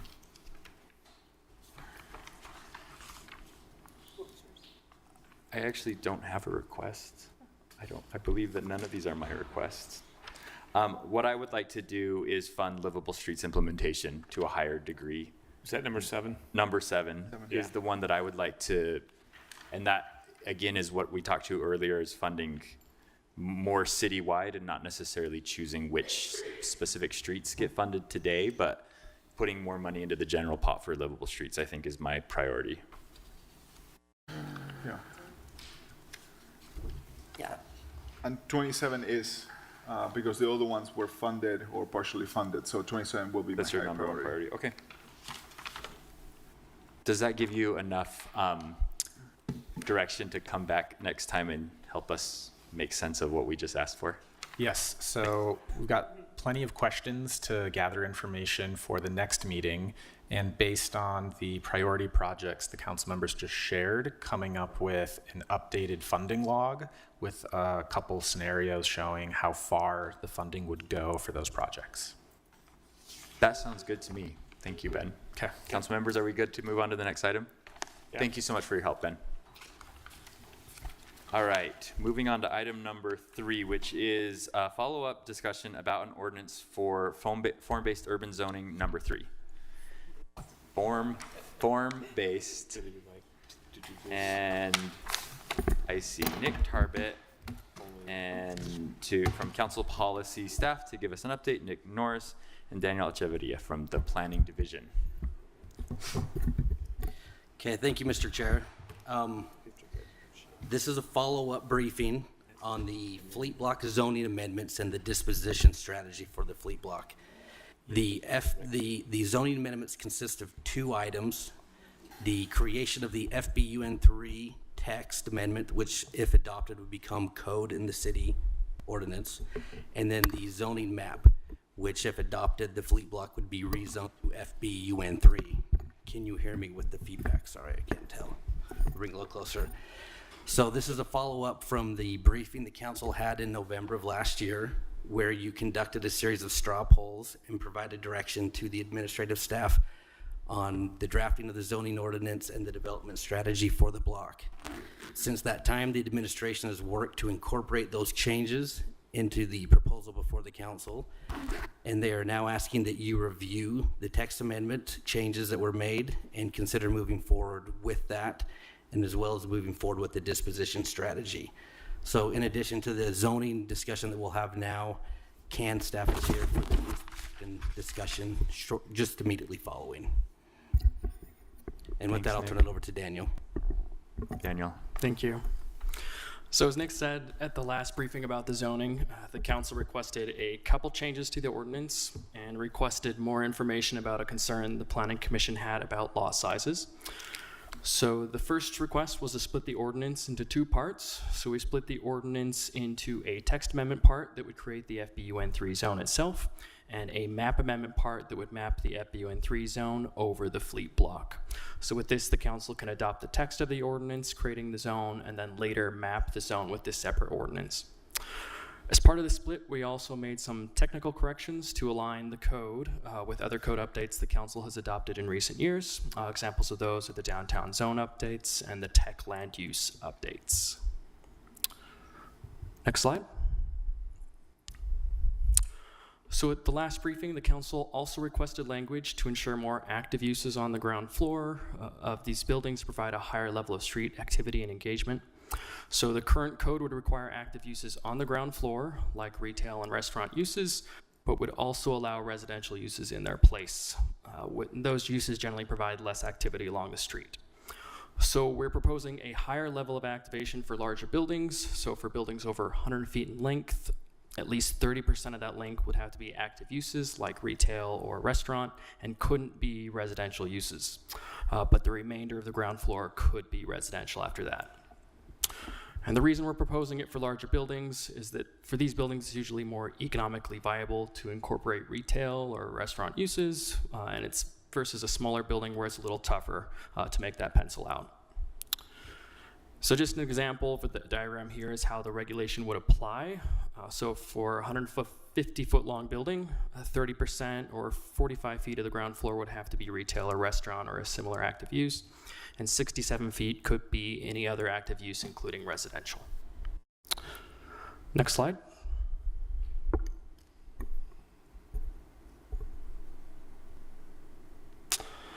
So beyond these changes, the council requested information on a suggestion the Planning Commission had related to property size limits. So the current code limits the size of buildings along a street. It imposes a 200-foot maximum building length limit, and that's about 1/3 of a downtown block phase.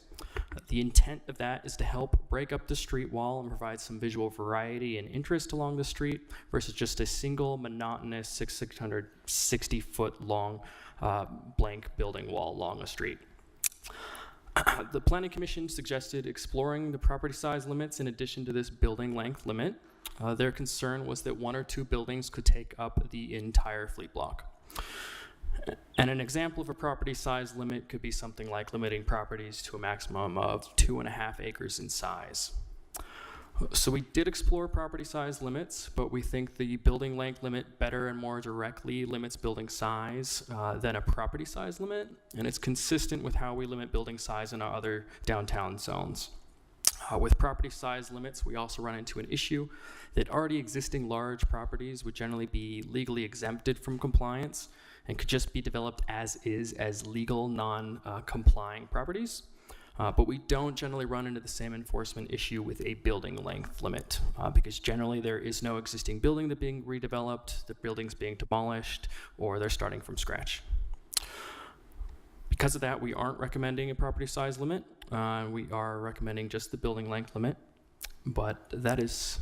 And 200 what was always proposed? Yes, correct. And there's no proposed change to that? Based Not to on that, mission. exactly. Okay. But with that, that's all I have for updates. Council members, any questions for Daniel? Just, I'm going to, thanks for that explanation on the size, and I like the way the staff report was written because I could understand it really easily, so I appreciate that. I'm more on the open space side of the house. On the FPN 3, the open space is 10%, and maybe I was a little confused or on but we're not including rooftop as open space. Is that true? Rooftop gardens would not be included or would be included? Rooftop would be included toward that open space requirement. Yeah, I'm not a big fan of including the rooftop because it's really not public access. It's really just residential access. So I'd rather just look at the public access being something that you could walk on to from the street instead of having to go into a building to go up to the rooftop. And I know that was just a very small percentage because it's not, I mean, rooftop's not going to be that big, but it still adds to the open space. And I'd rather have it on the ground floor or the ground. Gotcha.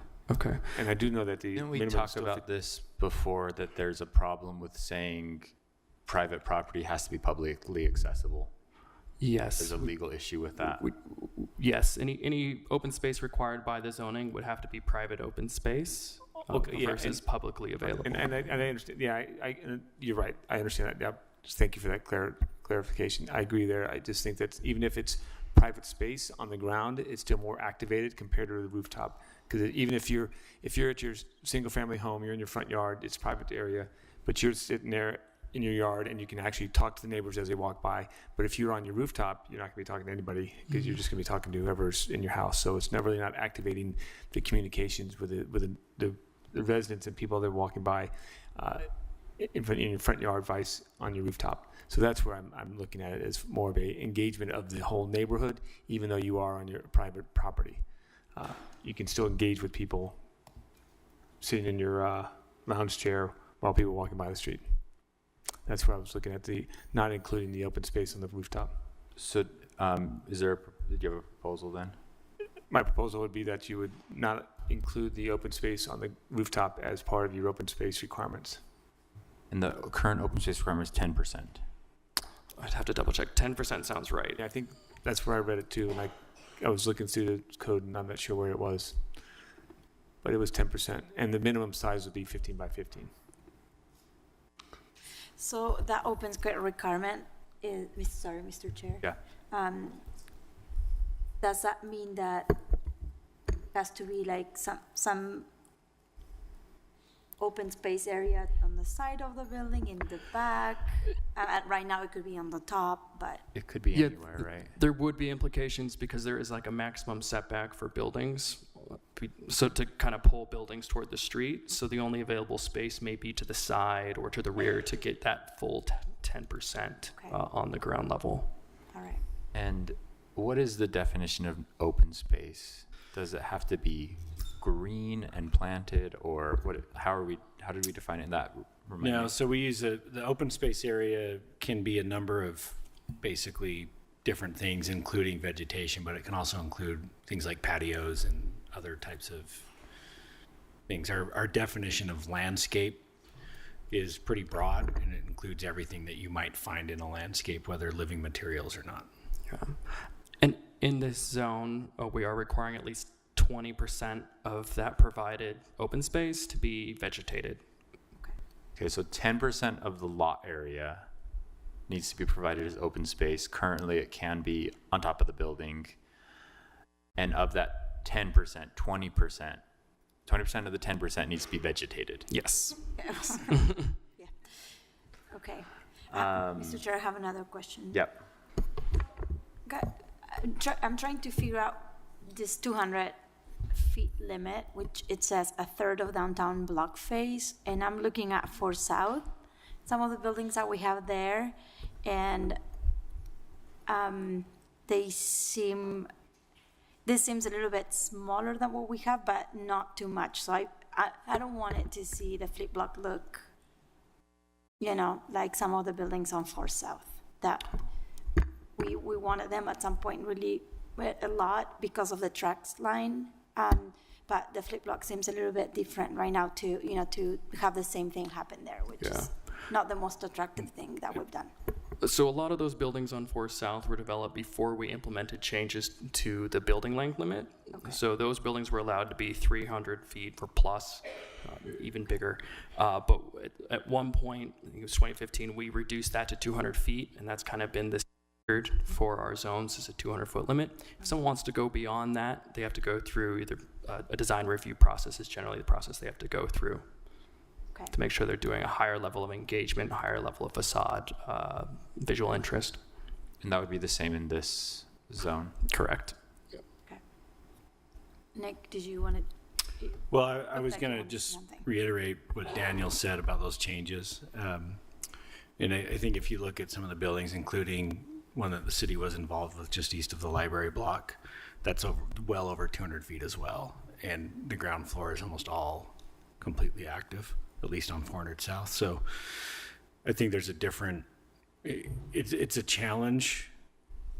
It's one of the things that triggers a lot of our design reviews is people wanting to exceed that 200 feet. And so I think one of the benefits of how this is written is that even if somebody wants to exceed it, there's still those percentages that kick in. And so hopefully we can hold them to a higher standard if somebody wants to do a bigger building than what we anticipate by the code. Okay. Does that answer your question, Councilmember Valdemoros? Yeah, thanks. I just want to say that I get what Councilman Dugan's talking about with the open space. I may be open to considering some changes on that. I do think that what we're doing here, correct me if I'm wrong, but the way I'm conceptualizing this in my mind is that this is really kind of a downtown-ish zone. It allows quite a bit of height and quite a bit of density, and so it seems like that open space that we'll talk about in about 5 minutes that the city will put on the city-owned property is really what's going to be the open space for that community.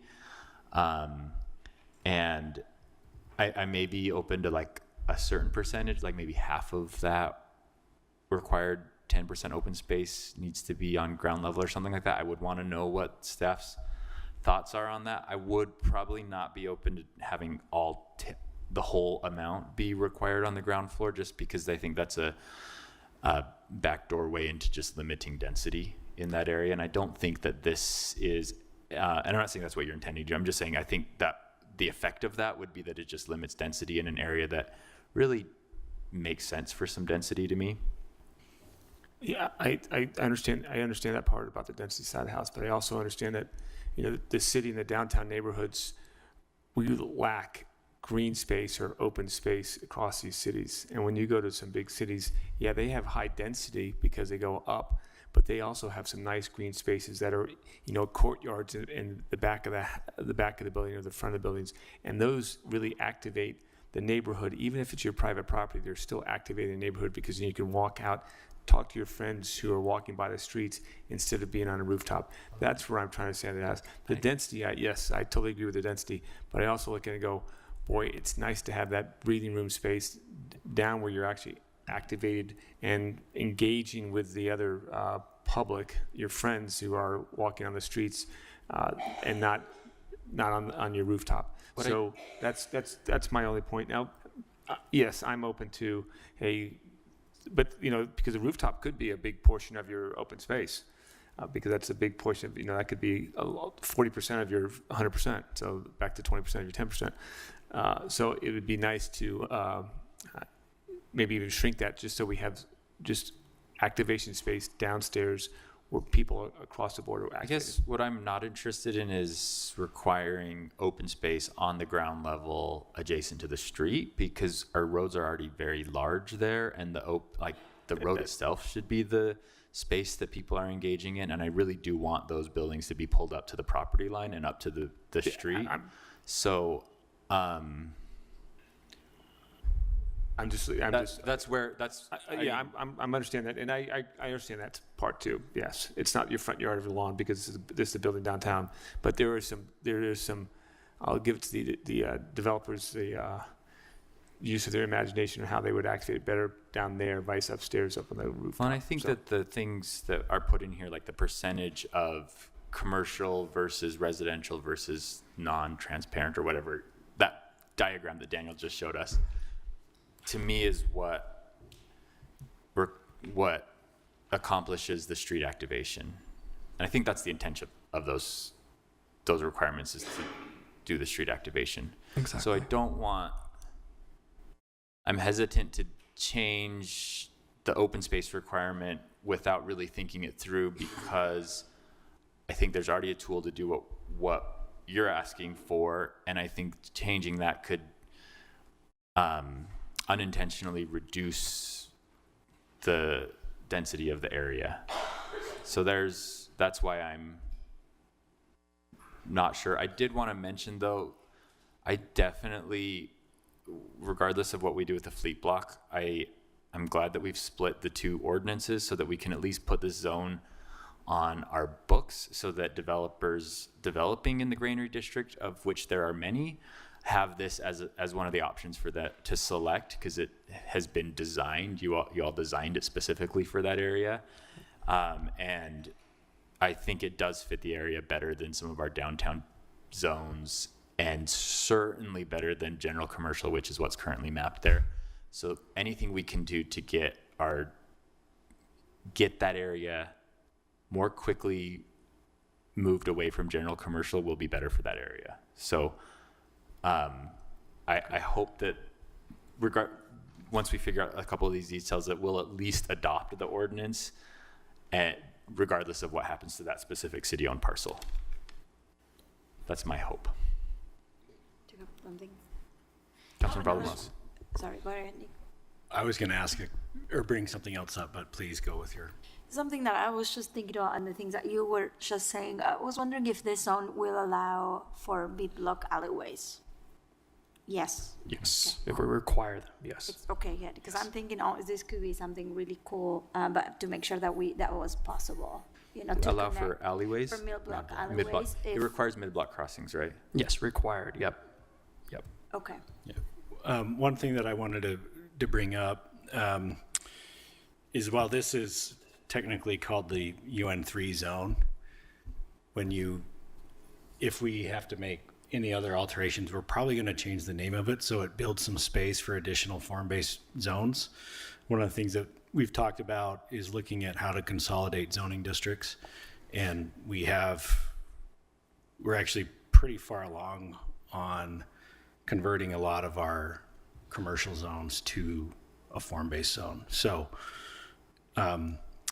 instead of having to come back and make a technical name change and a zoning map change to a new UN district, even though the regulations are all the same, we might build that into this, depending on what your adoption schedule's like. So for example, we may have 8 form-based zones. This one would probably maybe like 6 instead of 3. And that builds some space for some smaller scale. 2.75. Right. Okay. It builds some space for some smaller scale form-based zones in between what we have. That makes a lot of sense. So, okay. So I guess only 3 of us have said anything. Is there support from the council to make these changes? It sounds like Councilmember Valdemorris, your building length one, are you satisfied on that, or do you want to make changes?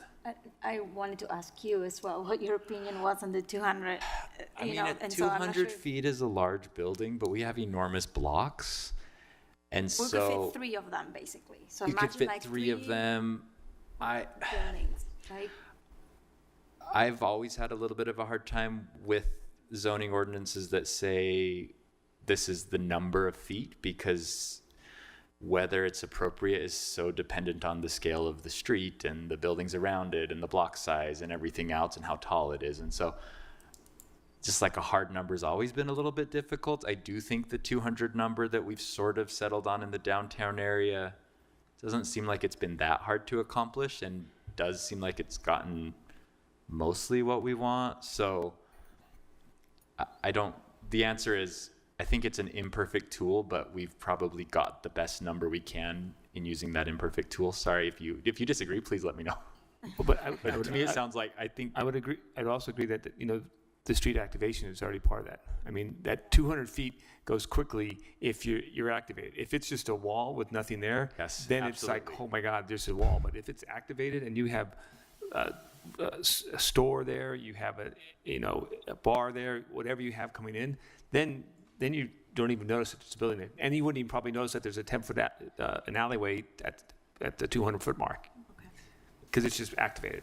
Mr. Chair, I agree, since you shame me for not saying anything. And I'm just saying we don't have 4 people that have asked for this change, so I don't know what to tell staff. No, this is something that is, in my opinion, welcome. The activation side on the activation side of this issue, I think I'm very supportive. I'm 100% there. We saw it in Cincinnati and how much the downtown and those areas were active and thriving, and what the role of their version of the RDA and the city had on this. So I am very supportive of this, and I don't have concerns with the length, the building length. So I'm 100% supportive as it is right now. Proposed. As is proposed. Okay.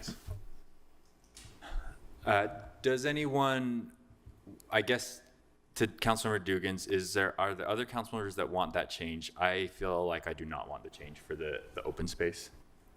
I think it depends on what the function of the open space is. If the function is to promote public engagement, then it makes sense.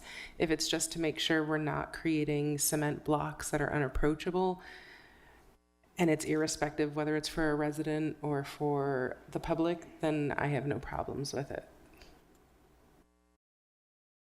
I like rooftop gardens. So What was that, Councilmember Ramos? I said I like rooftop gardens. I think they offer something really cool for. I think we need to promote more rooftop usage in general in the city. So This is not taken away from the rooftop garden. You can still have your rooftop garden. I mean, the building can have a rooftop garden whether the ground floor. I'm just opening up the space on the bottom. They can still have a rooftop garden. It's not prohibiting that. It's just. I just think I'm unclear as to what the open space is supposed to be promoting. Is it just a sense of like breathing and not creating a concrete jungle, or is it to promote public engagement that, not just private usage? I think a big component of it has been the complaint that there isn't private open space available for residents, and they're overusing, for example, the park strips with dogs. So this is to provide some private space that the residents can use, ensure that minimum level, knowing there may be That's a the park intent on of the the same 10% block. in the beginning. Right. Okay. Then I don't really find a problem with the privatizing of Of the it, rooftop. the potential privatizing of it with rooftops. Yeah. Okay, so Councilmember Dugan, one last pitch, or I'm not hearing. And I totally like the idea of the rooftop. I love rooftops. I'm for that. I'm just saying that the activation side of the house, the private side of the house on the ground floor, because people walk into your building, you can walk out to the park right there instead of having to go all the way to you live on the 3rd floor, you got to go all the way to the 15th floor to act on the park. You're walking in there, you're having a cup of coffee, you're having a drink with someone, you're just having a chat with somebody, and also if there's people, this is a backyard, courtyard, there's a different feel for that compared to be on the rooftop. And that's at the activation side of the house. And that's where I'm saying we have a lot of people, there's a lot of downtowns, we don't have any space to breathe down below. So the rooftop is still there. They can always do that, and they should. Just don't add that to the 10%. Just my thought. All right. Can we decide next time? I'm just, We need to give them like now. I think we need to tell them whether or not we're moving forward with the public hearing and the adoption, or we're asking staff to change things.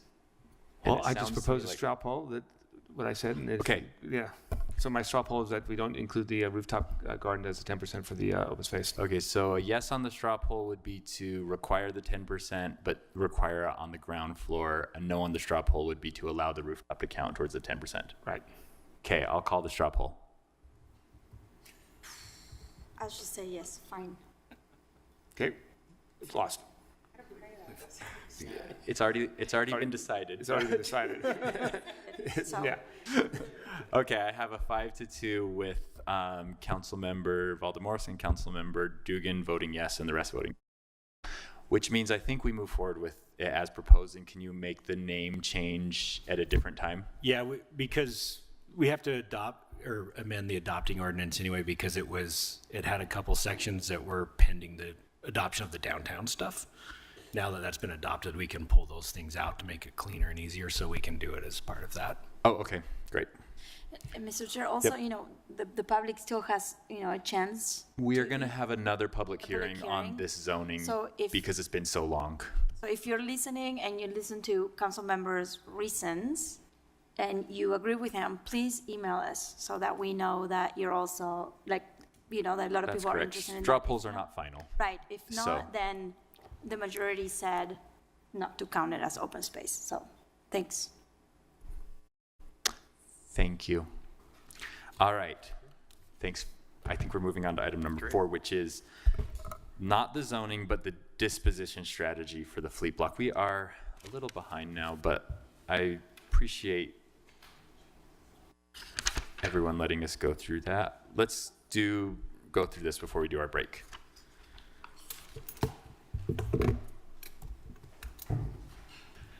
Nick Tarbett again, and this time Tammy Hunsaker and Blake Thomas from Community Neighborhoods. I'll just turn the time over. We'll turn the time directly over to Tammy. I don't have another introduction for this. So. Thanks. Hi, Tammy. All right, thanks. Oh, no problem. We'll be quick. I know we're in between your break. Starting off, since we last briefed the council, a multi-departmental team with representatives from the Mayor's Office, the Arts Council, Public Lands, Sustainability, and Community and Neighborhoods, including planning and transportation and real estate services, have been collaborating on the future of the fleet block. We've considered community input. We've reviewed adopted city plans and policies. We've studied technical factors and taken the council's policy direction into account. The result is the development framework that we are presenting and proposing today. And this presentation represents a collaborative effort, and we have representatives from multiple departments here to help answer any questions that you may have. Next slide, please. Quick property overview. As you know, the property is 8.75 acres that the city owns. It's between 800 and 900 south and 300 and 400 west. It's well situated southwest of downtown in the burgeoning Granary District, west of Central 9th, and technically in the Ballpark Community Council boundary.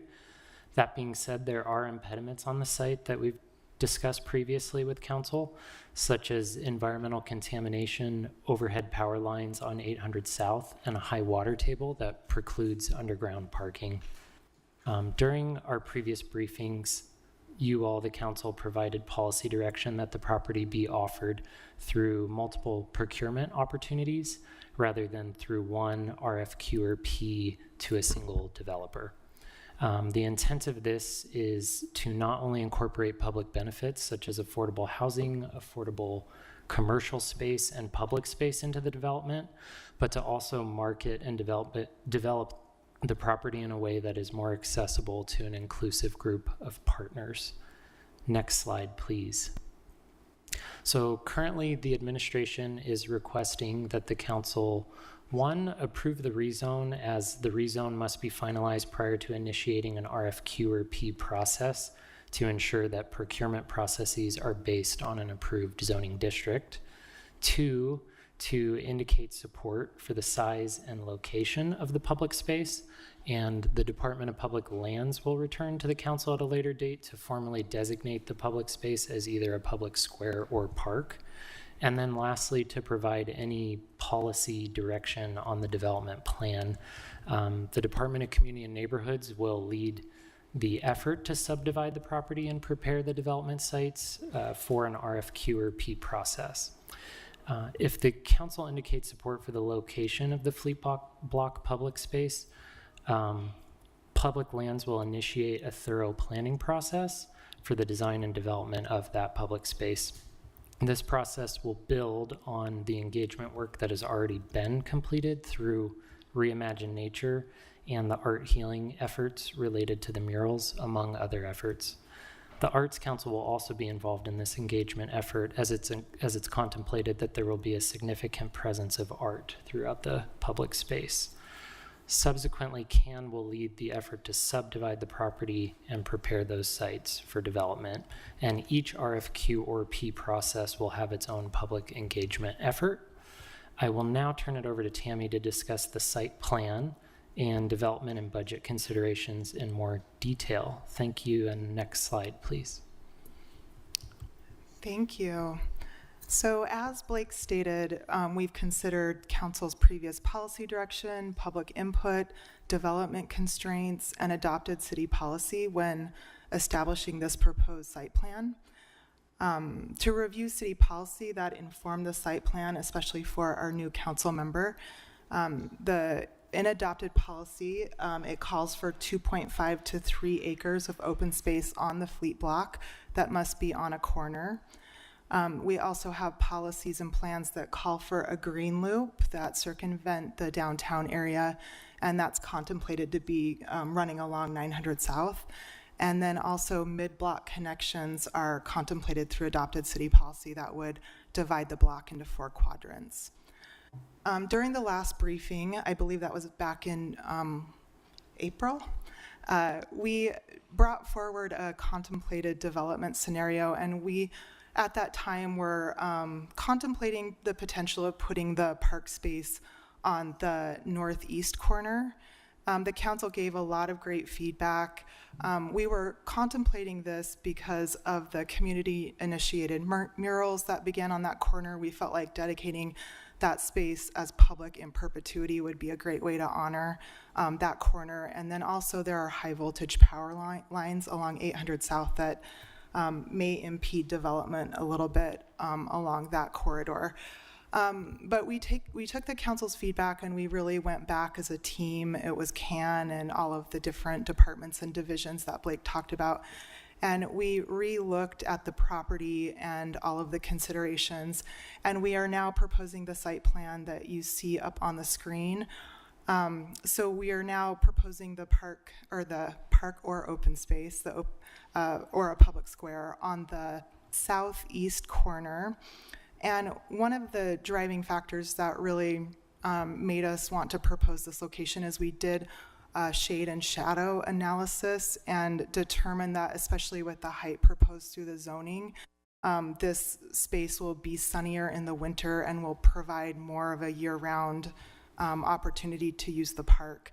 In addition, as we talked about in the last meeting, there are great synergies with the 9 line and the proposed green loop that will be along that corridor. With locating 2 of the development sites along the 800 South corridor and those high voltage power lines, there will be some site constraints that will need to be dealt with, but the administration does feel like the pros outweigh the cons of getting the park on 900 South. Also, through this proposed site plan, we are proposing that 3 of the mid-block connection arms be vehicular access through the block, and potentially the arm adjacent to the open space on the south be bike ped only to create some really great synergies with the 9 line and the proposed green loop. If we go to the next slide, there's just another view of the proposed open space. And the next slide, we can talk about some budget considerations. It was back in January of 2022, the administration had the property appraised. It appraised for $37.5 million at that time. The market has been fluctuating, so that appraisal is a little bit out of date. And also that appraised amount does not consider the environmental remediation costs that will need to be put into remediating the block. But if we look at the considered, or the proposed site plan and the considered uses, 46% of the block would be dedicated to public space. This equates to over 17 million of the land value being dedicated to public space between the mid-block connections and the open space. If we combine that with the 6 million bond that has been dedicated to the open space, that would be an initial city investment already of 23 million to the open space between the parks, the land value for the park, the mid-block, and then the bond that's already committed. So that's great, a great head start for the city. Tammy, that's anticipating sale of the development parcels at market rate. That is just considering the land value dedicated to the park and the mid-blocks, so there wouldn't be any sale. I see. Does that make sense? So based on a January So it's not 27. That's $27 million of investment, but not cash. Right. Yes. To make a park with. Yeah. Okay.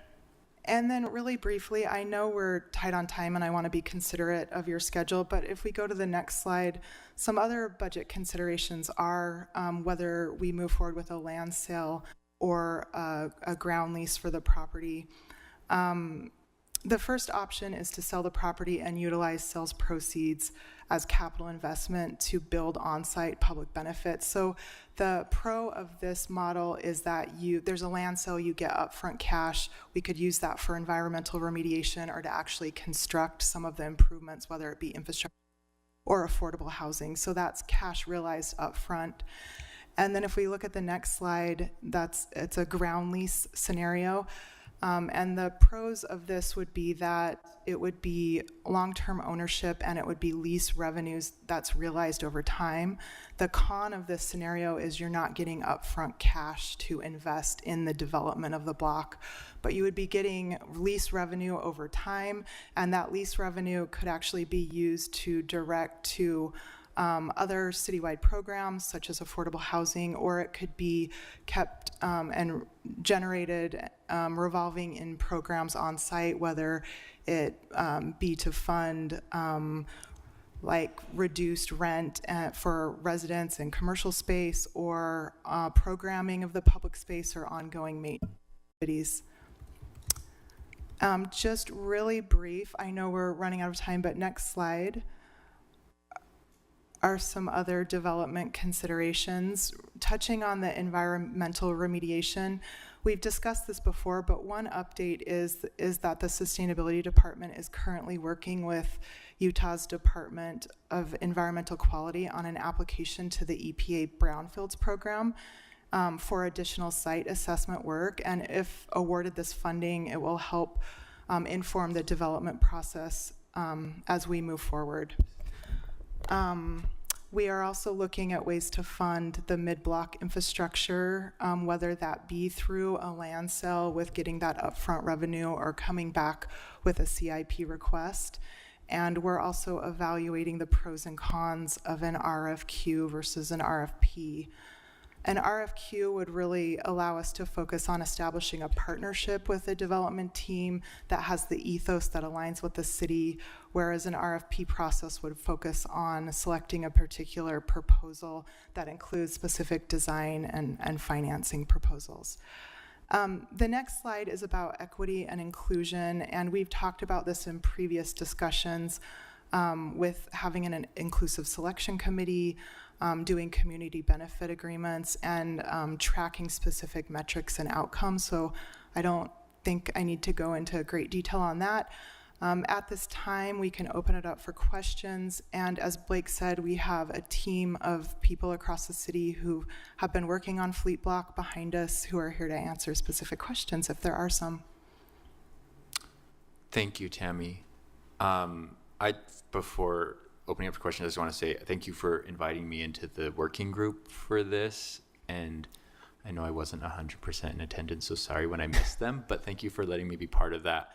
And I will say I was probably pretty squeaky the first time we talked about this and had a lot of demands, and I feel really heard. So thank you so much for listening to us. I think you're right about the open space being on the south corner. I think the analysis the administration did is right on, and that is the right place for it. It does seem to me like that's the right place for the open space. So I agree with your assessment there. But with that, council members, questions or thoughts?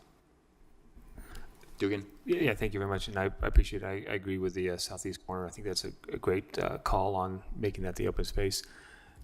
The question about whether we sell or ground lease, that's when I'm gonna, I like the idea that the city owns it, so let's lease it, because then we have that long-term revenue source to provide other places for the long-term future. But I also understand that the idea about the remediation could be expensive and that could be long-term, but if we can get the brownfield grant, then that could shorten it also.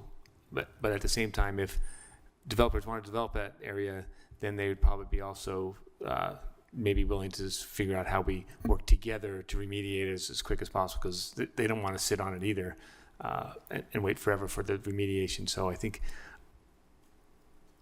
I lean more towards the leasing side of the house, just because of that long-term funding stream, revenue for housing, open space, and even taking care of the open space that we have on this block. So that's how I lean on that lease side of the house. I don't know that you've done this analysis yet, or that you would even know, but what order of magnitude of annual revenue do you think we can expect if we went with a leasing route? Like, would it cover maintenance of the improvements on the block plus affordable housing project, or is it like 1/3 of the maintenance that would be required for the block? And it's like, does that make sense? Because I can kind of conceptualize what that many $1 million up front can get us, but I don't know the lease rate and if that's like going to cover a lot of things or just very few things. That's part of the analysis we are looking at doing next, and it will depend on the land uses and the restrictions we place on the property. So if there's an affordable housing project that's targeted to very low AMIs, the lease revenue may not be as high as like a market rate project. And then, as Tammy mentioned too, the power lines will require either less height or a step back because of aerial fire access. So rents and net operating income, some of those development impediments will all impact that. I guess, Councilmember Petro, go ahead.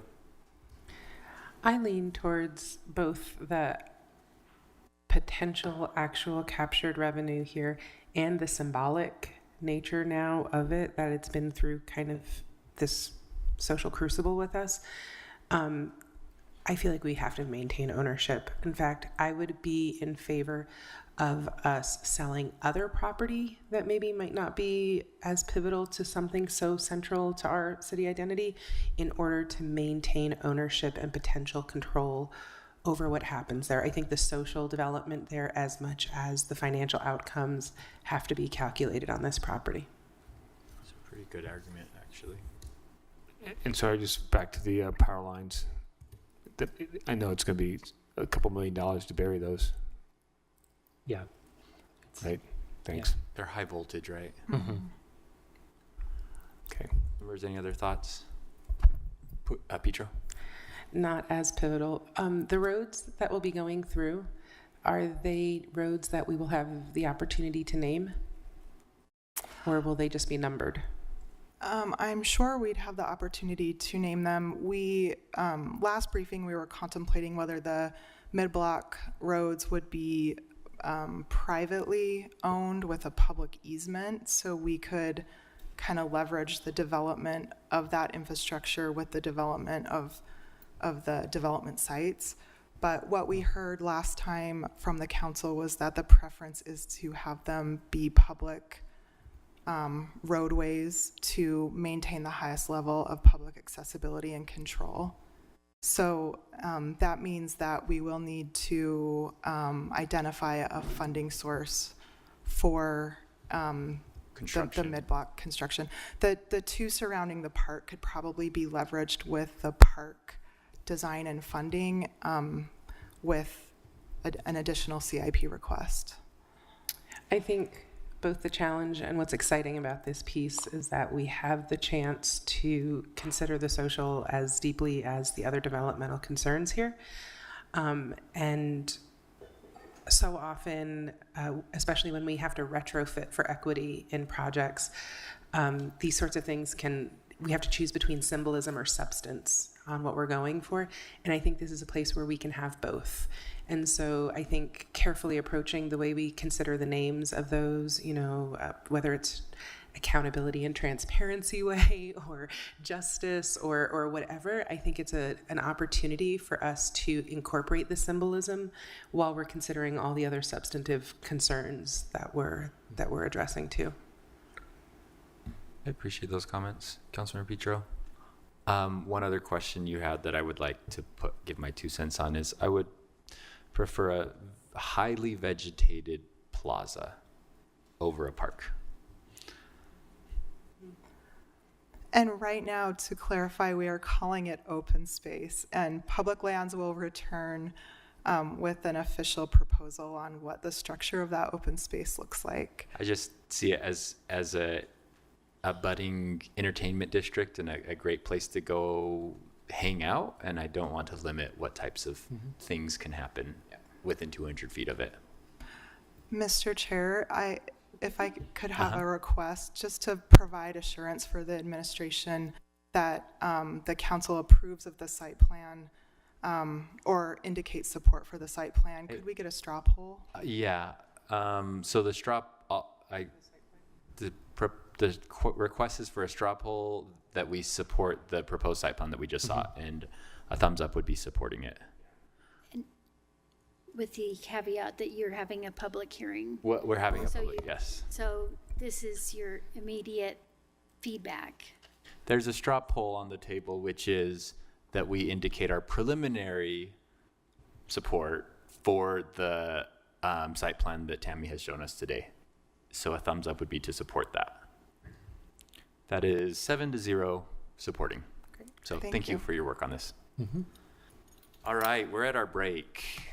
And do we have time to take the full 20 minutes, or are we going to be in trouble? I think you might need. Okay, we need 20 minutes. We'll take it.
Thank you for bearing with us through that break.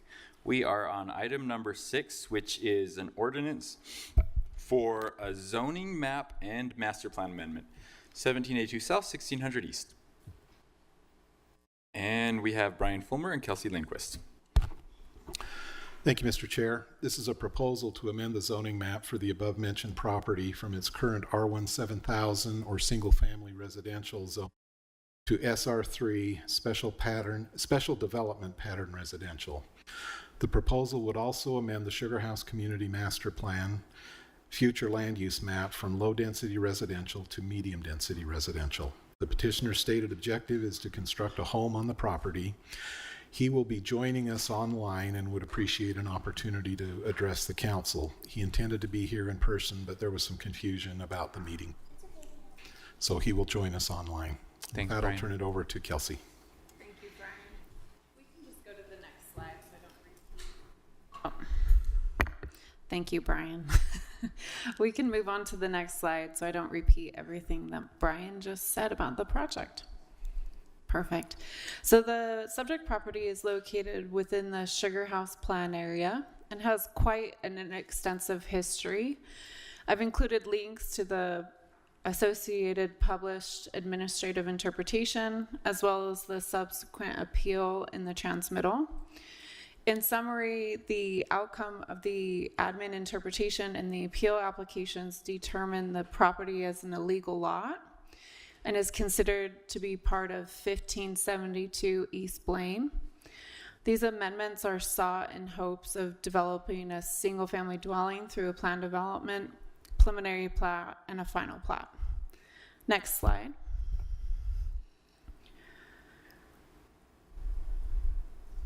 So on this screen, this illustrates property photos. Started in the upper left, there's a photo of 1572 East Blaine. To the right is the driveway access of the subject property. And the lower left is a photo of the driveway looking east. To the right is the subject property beyond the oversized detached accessory structure. Next slide. The applicant is seeking to amend the zoning from R17 to an SR3. The applicant identified SR3 due to the reduced lot width, side yard setbacks for a detached single-family structure. As illustrated on the screen, the neighborhood context primarily consists of R1 7000, which is a single-family district. Next slide. The chart on the screen illustrates the regulatory differences between R17 and SR3. Like I previously mentioned, the primary differences include lot width, setbacks, and lot coverage. SR3 does allow for quite narrower setbacks as well as about 20% more lot coverage than an R17. And the primary land use changes would allow single-family attached dwellings and two-family dwellings in the SR3. Next slide. In regard to the proposed plan amendment to the Sugar House future land use map, this includes a change from low-density residential, which limits the density to 5 to 10 dwelling units per acre, to a medium-density residential, which limits the density to 8 to 20 dwelling units per acre. Next slide. Just to briefly touch on the adopted plans, policies, and goals, these generally do not align with the proposed amendments.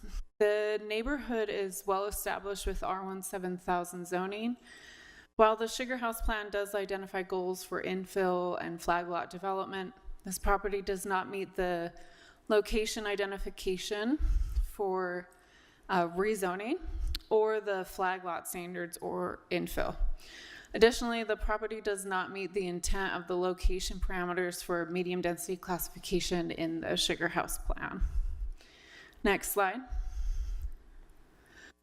Ultimately, the amendments are sought to legalize an illegal subdivision for the purposes of development.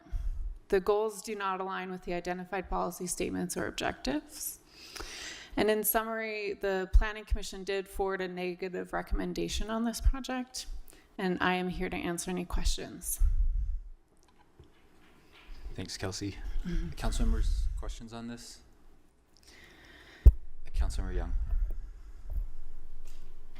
Yeah, thank you. So in terms of the request, I noted in the map that the entire block that's kind of shown within that vision has the same zoning. Is there anything within the related area, maybe outside of the snapshot, that would align with this particular request?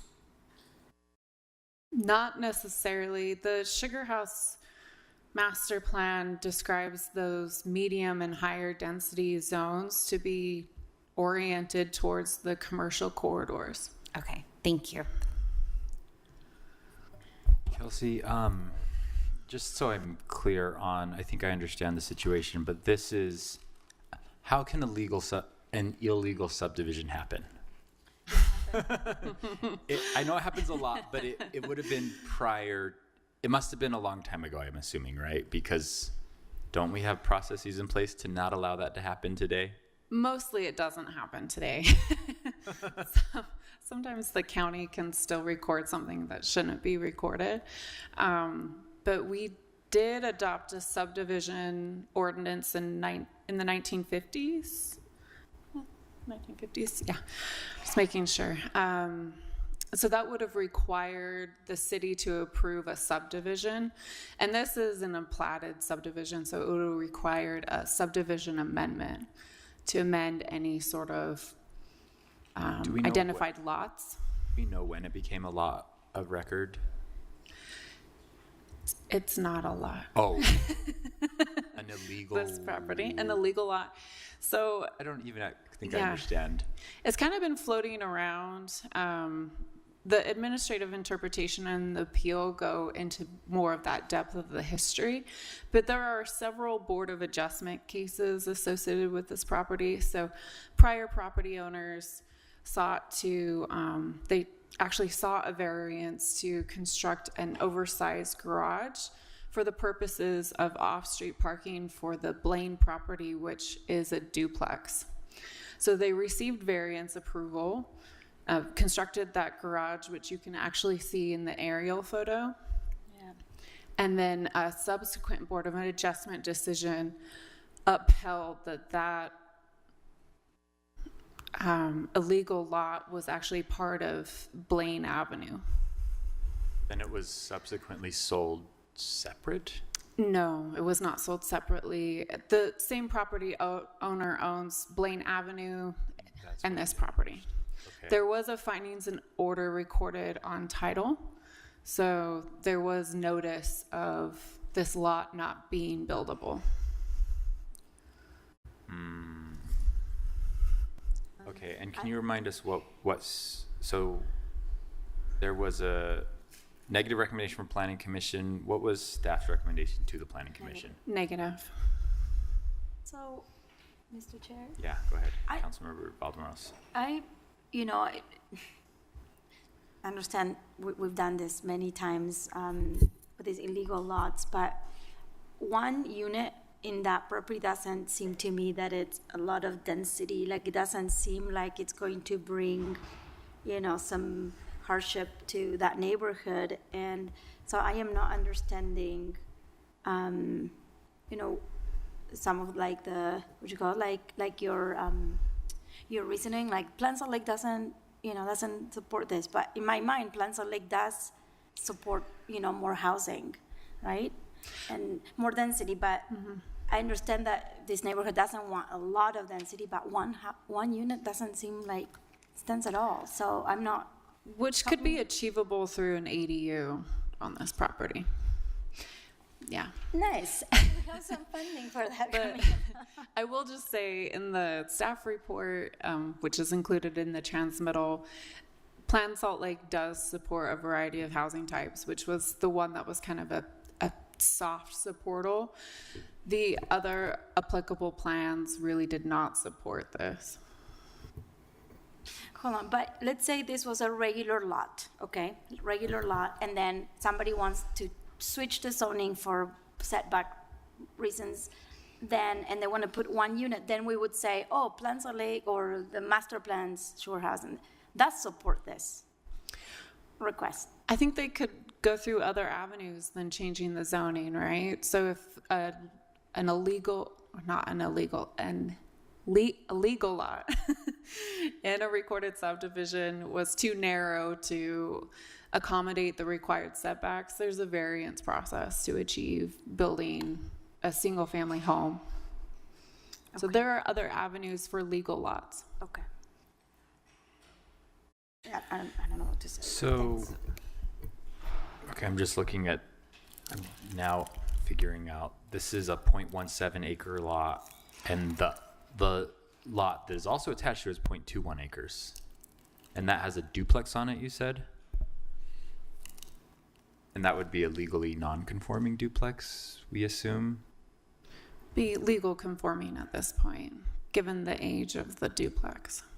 Oh, it doesn't conform with current zoning, but it's legally existing. Yeah. I guess, I mean, I agree with Councilmember Valdemaros in that I don't think one additional house in this neighborhood is going to ruin the character of the neighborhood. I didn't realize that it was connected to this other property, so that makes me wonder if a better route wouldn't have been to look at what could be done with both of the properties, like combining them back and adding units. I don't know what that would be or how that would work. I just, as a general overall goal, I think that we've moved past the point where we can have, where it's sustainable for every single family to have a minimum of 7,000 square feet of land. So I don't think that the zoning is, I know that's not the question we're being asked today, but I don't think the zoning in the area is meeting our future needs. So I want, like, I do have a policy goal of finding how to use the weird misused pieces of land sitting around in our neighborhoods to build more housing. I guess I'm a little, I didn't quite know all of the details on this one, but yeah, I don't know. It's a hard one for me. Council members? Councilmember Wharton? Thanks. Thank you, Mr. Chair. My concern is about process and precedent. I know that I think we all agree that we need to add density and infill. I think we all have been proponents of that, but as I've said before, that doesn't mean that like every project that comes to us that adds a unit should be approved. And if we think that it does, then we really shouldn't, we should just stop considering rezones, and we should just set an administrative formula if we're going to adopt everything that adds another unit. Because this is why we have the process that we do, so that we can exercise discretion. And in this instance, you have someone, the current owner, that's had a long history of notice and a long history of disputes and a very clear administrative record about the problems with this property, and has chosen to go forward anyway, in a way that the vast majority of homeowners and renters and everybody else, they purchase the property, you do your research, and you build what you can build, or you think, I'm going to apply for a rezone and I'm going to do it in a way that addresses the city's specific needs, and hope that we grant that rezone. I don't think you purchase a property and then litigate the way that you want the property to be interpreted, and then when you lose at litigation, instead of going, turning to your other more reasonable options, you choose to pursue a rezone. To me, that's not an equitable way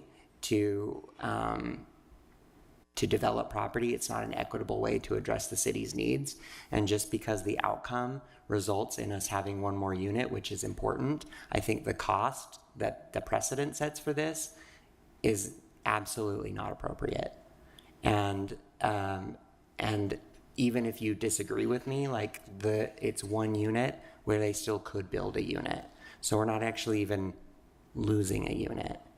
We're just losing a not as big unit.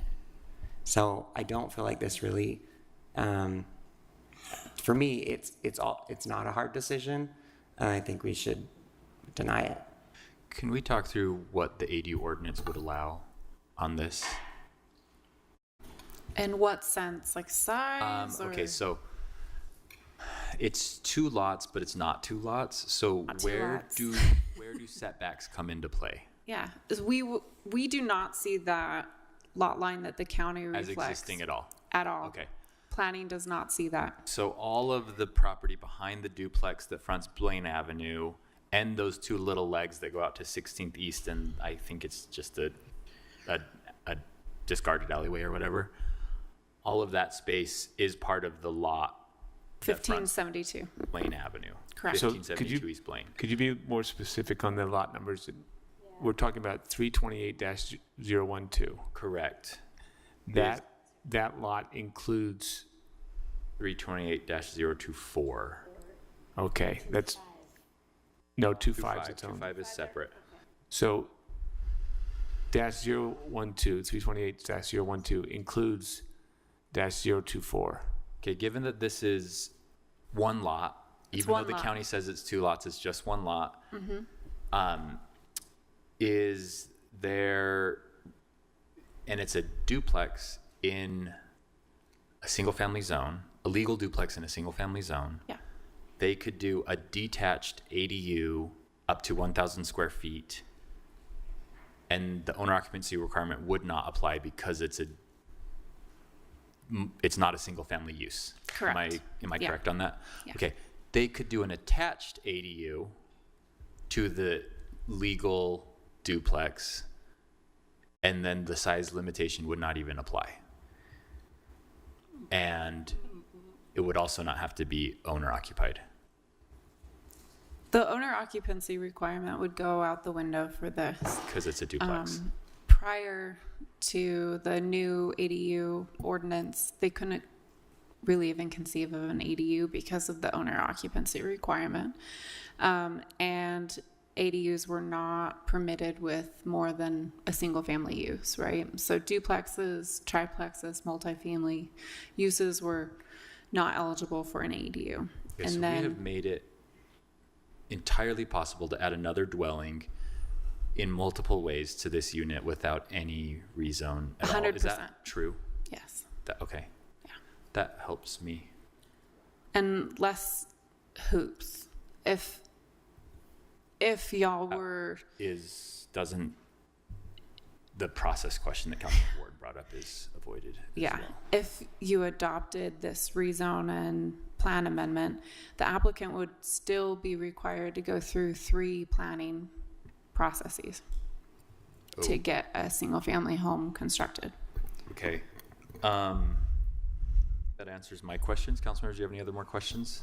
Any additional is that? And that goes to my equity point, that like, this isn't an equitable outcome to create this, because the vast majority of people would never be able to do that and to have gone through this many processes when they already have one process available to construct a unit. Yeah, I do think it's fair to say that the process wasn't available when they started their application. We just made it available a few weeks ago, but it exists now. So I think the current decision before us is the same. I don't think that's true though, is it? Because they could have built an ADU before. Yeah, staff informed them when the ADU ordinance was adopted, and they Yeah, and that wanted to was pursue discussed. the rezone. I think But this was initiated before we adopted the ADU ordinance. The plan and map amendment were initiated before the ADU ordinance was adopted, but This request was on staff my radar before we adopted the ADU ordinance. before we amended the ADU ordinance. The amendment to the ADU ordinance is what allows an ADU to be built on this. The old ordinance would not have allowed an ADU to be built on Oh, this. I thought that it said that in one of the, like, the administrative decisions or something, that they had, like, the other remedies for construction of an ADU. Additionally, can I chime in? I may have misunderstood that. Can I also chime in that there's a bit of a cross-cultural competency here? This practice of allowing your kids to build on the same property as you is very common for Mediterranean families. My Italian family did it all the time in New York, and it's a common practice in other areas. So while I understand you're wanting to not set precedents, I don't think we can assume any sort of nefarious motives or any. I think there's just an element of this is a common practice for a lot of people from a Mediterranean culture that they've seen successful in other areas. If it's not a floodgate we want to open, I respect that, but. I guess I mean, I understand the concept of multi-generational families. I don't understand how that explains this, where you have the lengthy administrative record that was attached to the property from the beginning and the transfer of ownership. I don't know if that, to me, the transfer of ownership and the notice that they had shows like they were going into the purchase with clear eyes about the illegality. So I'm not getting that. And I'm not saying it's nefarious, but I'm saying to me it feels kind of like gaming the city. So, Sure. Yeah, Councilmember Puig. I mean, this is a process that, the process that the applicant has followed, while we might not like it, and it's a process that is set up, and it's a process that is still a legal process to follow and to petition this council. And if this council were to vote to allow this rezone, it still doesn't mean that we are not exercising our discretion. We're still retaining the discretion to vote for it or not. And I'm not saying that that's the right route or not, but it is for this body to decide if we want to allow it or not. And I don't think I still don't understand or don't connect with the thought that by voting for this, we should just throw everything out and put it on the garbage and say the administration, you create a formula, or we need to create a formula that approves all of these rezones in the future. We can still potentially vote for it, not that that's what we're going to do or not, but we can potentially vote for it and still retain the discretion to not vote for a future one that comes to us. These are all. That's what these are all really valid, important questions. I think we've strayed a little bit from the actual question of this specific rezone, and so I'm gonna, if it's okay, close Councilman questions for a second and allow the applicant to speak, and then we can come back to more questions if we need to. So if the applicant is here, I think our policy is that you are allowed 5 minutes. Yes, thank you. Can everyone hear me? Okay, thank you. Again, sorry for the mix up with the timing. I like to touch on the ADU part and the connected to the Blaine property after my presentation, but I will start that now. So again, my name is Anthony Rossi, and I'm presenting 1782 South 60 East as part of the Blaine Properties LLC. I'm here to present our zoning map and master plan amendment request. Before I get started, I want to thank staff for working with me Just on one this. second, and Anthony, if you could speak a little bit louder or more directly into your microphone, it might help us here. Okay. Is this better? Yes. Is it all better? Okay. I want to thank staff for working with me on this. It's a very unique application, to say the least, and I appreciate the opportunity to speak in front of the City Council today. Slide, please. To kind of get you oriented with the property, right now the property is classified by Salt Lake County as two parcels, but by Salt Lake City Planning is recognized as a single lot. You'll see the parcel in the red, which is the Blaine Avenue property that we have a duplex on. The parcel in the yellow is what my application is for, and it's the only part in the yellow. Both of these are currently zoned as R1 7000, and the yellow flag configurement, if you will, I'm requesting the SR3 zone. The property does not necessarily constitute as a flag lot, but for the purposes of this presentation, I'm just referring to the general shape. Next, please. So when this was originally next slide. So when this was originally subdivided in 1951, you can see that it was subdivided in an old fashion and before processes were formalized. The subdivision is over 70 years old, and its current configuration has changed immensely since its initial subdivision. While the plat has never been formally amended before, lots have been combined and mid-block alleys have been vacated in what surprisingly has resulted in a fairly typical residential pattern.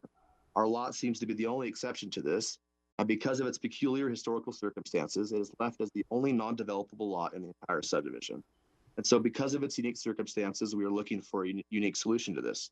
What we are fortunate to find, next slide, please, is Salt Lake City has a designation called the SR3 zone. SR3 is definitionally a different zone than its surrounding properties in that it deals with distinctive site location. This zone has been used liberally throughout the city to provide land use to uniquely located properties where the use of the surrounding zoning districts would render the site undevelopable. Staff report says there are no SR3 properties in the direct vicinity. However, there just isn't an infill lot like ours in the entire area, which is why the SR3 zone needs to be applied. The home that houses just one more family can reasonably and responsibly be built on the lot. Staff report suggests this is a spot zone request. This is so much spot zoning in that we have the only non-buildable spot in the area. And to make it work, it needs a specific zone. It should be noted that the proposed land use is compatible with adjacent land uses, and the intent of the proposal is to develop infill housing, which city policy encourages. Next slide, please. City master plans, such as these two, have clearly established objectives to increase housing where it makes sense and can be of a minimal impact to the community. Growing SLC seems to be speaking directly to the subject property when it reads, apart from traditional infill ordinances, responding to the unusual age, form, and shape of housing stock should be addressed and leveraged to add incremental density. While not explicitly referenced in the Sugar House Master Plan, both of these are citywide plans and their implementation is encouraged throughout the city. The Sugar House Master Plan makes calls for infill development and people-oriented housing, and applying the SR3 zone clears a path to accomplish these goals. Next slide, please. Here we have an SR3 site plan for the subject property outlined in red with the setbacks. And as you can see, the buildable envelope is just over 1,300 square feet. I'll let everyone take a moment to get a good look at that. Next slide, please. Here's a drone shot of the estimated buildable area in SR3. And as you can see, what I'm proposing has minimal effects on its surroundings.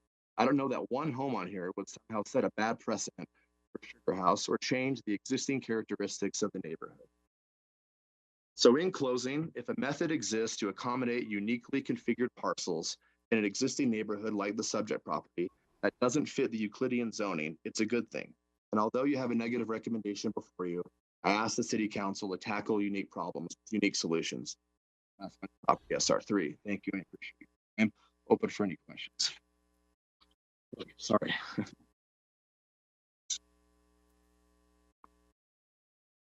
Hello? Yeah, council members? I do appreciate the presentation, and I don't mean to like make assumptions about the motives. I'm going off of what I'm seeing here, and I'm going off of a concern that if we have situations where staff is giving a recommendation, planning is giving a recommendation, there's no support for this in any of the planning documents other than Plan SLC or Grow SLC. And there's another method for the person to add another unit.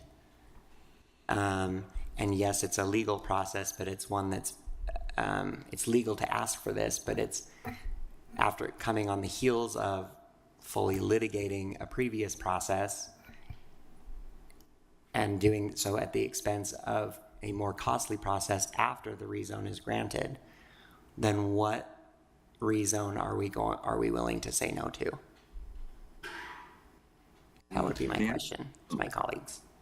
Oh, sorry. So, Councilmember Orton, I appreciate the question. I think the way I'm now understanding it after this presentation and our previous discussion is that really the difference in outcome, the process is a different question. And so I'm not touching on that right now, but the difference in outcome is that voting yes to this would allow a 1,300 and some odd footprint, but potentially 2 stories. Whereas voting no would allow them to do 1,000 square foot maximum as an ADU. In terms of like geometrically what they can build, am I understanding that correctly? Yeah, I think the geometry aside, the primary difference also would be the single family home could be sold separately. ADU could not be, would have to stay associated with the Blaine Avenue property. I see. That makes sense. May I touch on the ADU and the property being connected to? Yeah, I actually would like you to respond to that. So, you know, I was given this entire process by staff as an outcome of the interpretation, and I followed it. You've gone quiet again. Oh, I'm sorry. I was given this process by staff after the administrative interpretation process, and I so far followed it to the T. My understanding is, so the reason it is connected to the Blaine Avenue duplex is the owner in 1985 requested a variance to extend the four-car garage structure and was granted that. And when it extended the width and height of that garage structure, it ended up straddling the property line of the lot that I intend to build on. So what I've been told by staff is that if approved, if the zoning is approved, whatever needs to be done in regards of vacating that variance or that garage can be dealt with in the planned development. That's the only reason this is connected to the Blaine Avenue property. So I just wanted to touch on that. So my understanding was that vacating the variance was part of the process that I was given by staff if the rezone were to be approved. Second, with an ADU, and you've already, Kelsey's already touched on this about the home being transferable. I don't know that that's a bad thing. I mean, you know, we have a renting crisis in Salt Lake City, but we also have a homeownership crisis in Salt Lake City. One transferable property, I don't know that that's a bad thing. And also with a home, I'm able to use this property towards a construction loan as collateral. I understand the city has some financing mechanism for financing these ADUs, and I'm not sure what that looks like right now. But what I do know is that a construction loan is possible. As we all know, it's not simple just to put an ADU on this property that costs a lot of money. And, you know, and then third, you know, my journey for a home to live in started 3 years ago, before the ADU and before the amendment.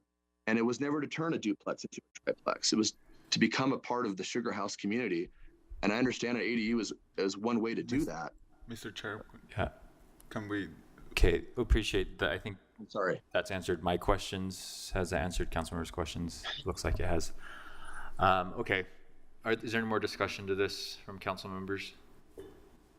So just to clarify, the parking structure at the corner of the L, that's part of the lot, and that's the access to the location where he the intended build site. So he has to take that down so he has access into his property.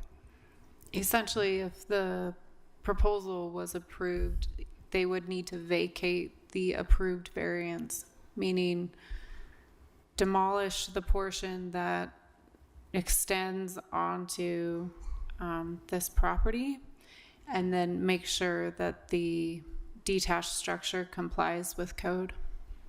Got it. With the property to the north of it, which is Correct. 32812 or 228. 1572 Blaine. Right. At the So- map with the Okay. numbers. Yep. Thank you.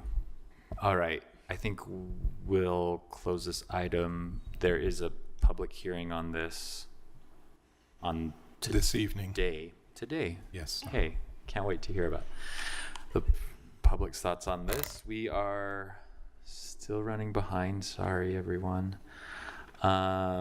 Thanks. Let's go to item number 7, Sugar House drive-through text amendment ordinance, and then we may skip the site distance triangle since we have board appointees waiting. I don't want to make them wait too long. Mr. Chair, this is a proposal initiated by the Planning Commission to amend the zoning ordinance that would prohibit new drive-through facilities in the Sugar House Business District. Currently, drive-throughs are allowed for financial institutions, restaurants, retail goods, and retail services in the business district. Existing drive-throughs would be allowed to continue under the proposed amendment, and this is not a citywide proposal. It would apply only to the Sugar House Business District. I'll turn it over to Myra.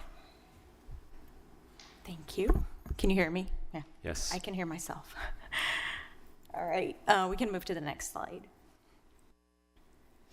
So the petition was initiated by the Planning Commission, and the request was to prohibit new drive-through uses in the Sugar House Business District because the use does not align with the purpose statement of the district. So in the blue box over on your screen, we have the purpose statement, and it mentions promoting a walkable community with transit-oriented mixed-use town center that can support 24-hour population. So the amendment before you is to remove the P for permitted uses for financial institution, restaurants, retail goods, and retail services establishments with drive-through facilities. Oh, yeah, sorry, move the next slide. I'm doing it on my computer. So by removing the P, those uses become prohibited in the district, and staff is also recommending a minor modification to the accessory use chapters just to make it very clear that the use must be listed with the drive-through facility for it to be permitted. We looked at the impact to existing drive-through facilities. On the map, we have... Could we get the next slide, please? Oh, sorry. Forgetting. Yeah, so on the map, we can see restaurants, pharmacies, and banks in the neighborhood that currently have drive-throughs. If this is adopted, those would be considered non-conforming uses. And the important thing to note here is that those will not be affected. They will continue to, they could continue to have normal operations. The changes will be in terms of changing to a different drive-through use and expansion that would be limited but could also be permitted, but they will be allowed to continue to exist. Next slide. We received some public comments that mentioned that those uses were very useful during COVID-19, were convenient access for people while social distancing, and provided access for individuals with disabilities. We agree with those, but wanted to point out some other considerations that individuals would also benefit from having a more walkable community, especially if they don't use vehicles, they don't have access to a vehicle. There will be other social distancing options still available, like delivery or stalls that are reserved for pickup only, appointment times, etc. Like we mentioned, the existing drive-throughs will be able to continue to operate, and like Brian mentioned, this is not a citywide text amendment, and other districts in the city will continue to allow those uses. We also looked at professional best practices as related to drive-through uses, and we found that those are not typically appropriate in walkable districts. Next slide, please. Thank you. Because of the frequent interruption of sidewalks by cars parked on sidewalks or just the curb cuts. And we also presented in the Planning Commission staff report several economic benefits of fostering a more walkable district. Next slide. Just really quick, just a few pictures of businesses that are currently associated with drive-throughs, but here we can see that they operate without one. Two of them on the right side are in the downtown area, D1, where drive-throughs are currently prohibited. And then lastly, we considered master plan policies, and the proposal is not only in line with the purpose statement of the district, but it's also in line with Plan Salt Lake, which is the citywide master plan, and Sugar House master plan. That's it. Thank you, Mayara. Council members, questions on this? Yeah, Mr. Chair.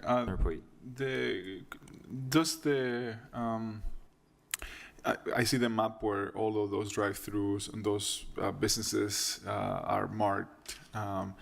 Does the drive-through is retained by the business or is retained by the property itself? Let's say Chick-fil-A decides to close their doors, and then I don't know what other Burger King wants to open up in their spot. Do they need to change something, or is it retained by the property? another restaurant would be able to operate as a drive-through. We would have to send it to appeals hearing officer for a change of non-conforming use if it was for a different type of drive-through. So a retail goods or bank or retail services, which we don't normally find, but yeah. Isn't there also a number of months of vacancy before that non-conforming use goes away? Yeah, so a use will be considered abandoned if it's empty if the structure is vacant for over a year and it's not been marketed for use.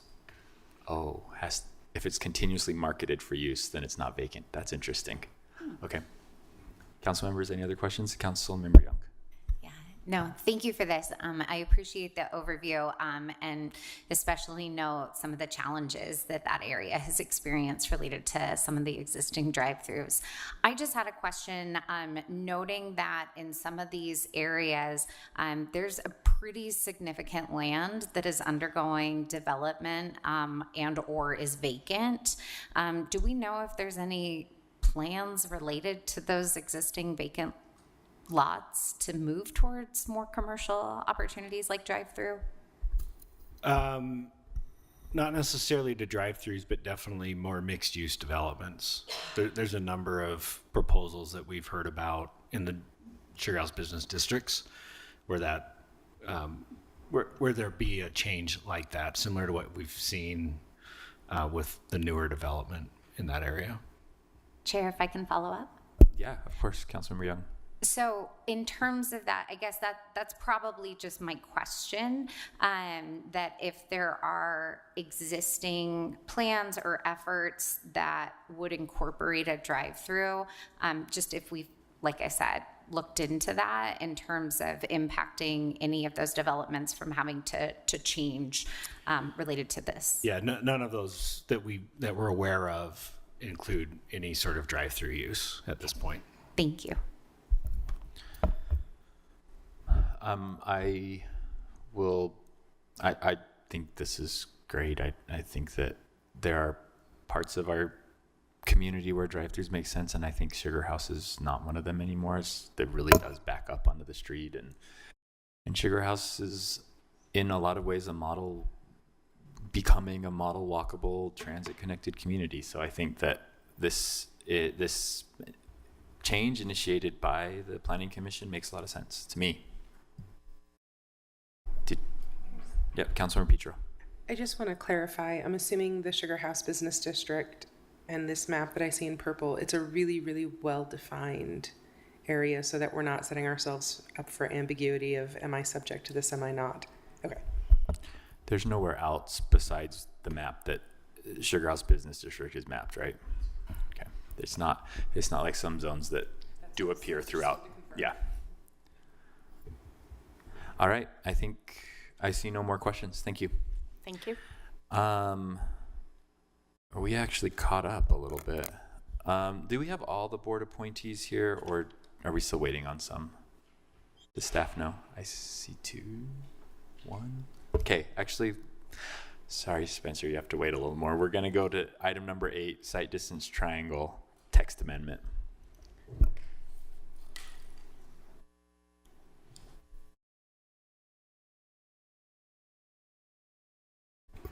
This is a proposal from the administration, pardon me, to amend the zoning ordinance related to the site distance triangle, which is the area at street, alley, and driveway intersections where views of approaching traffic should not be obstructed.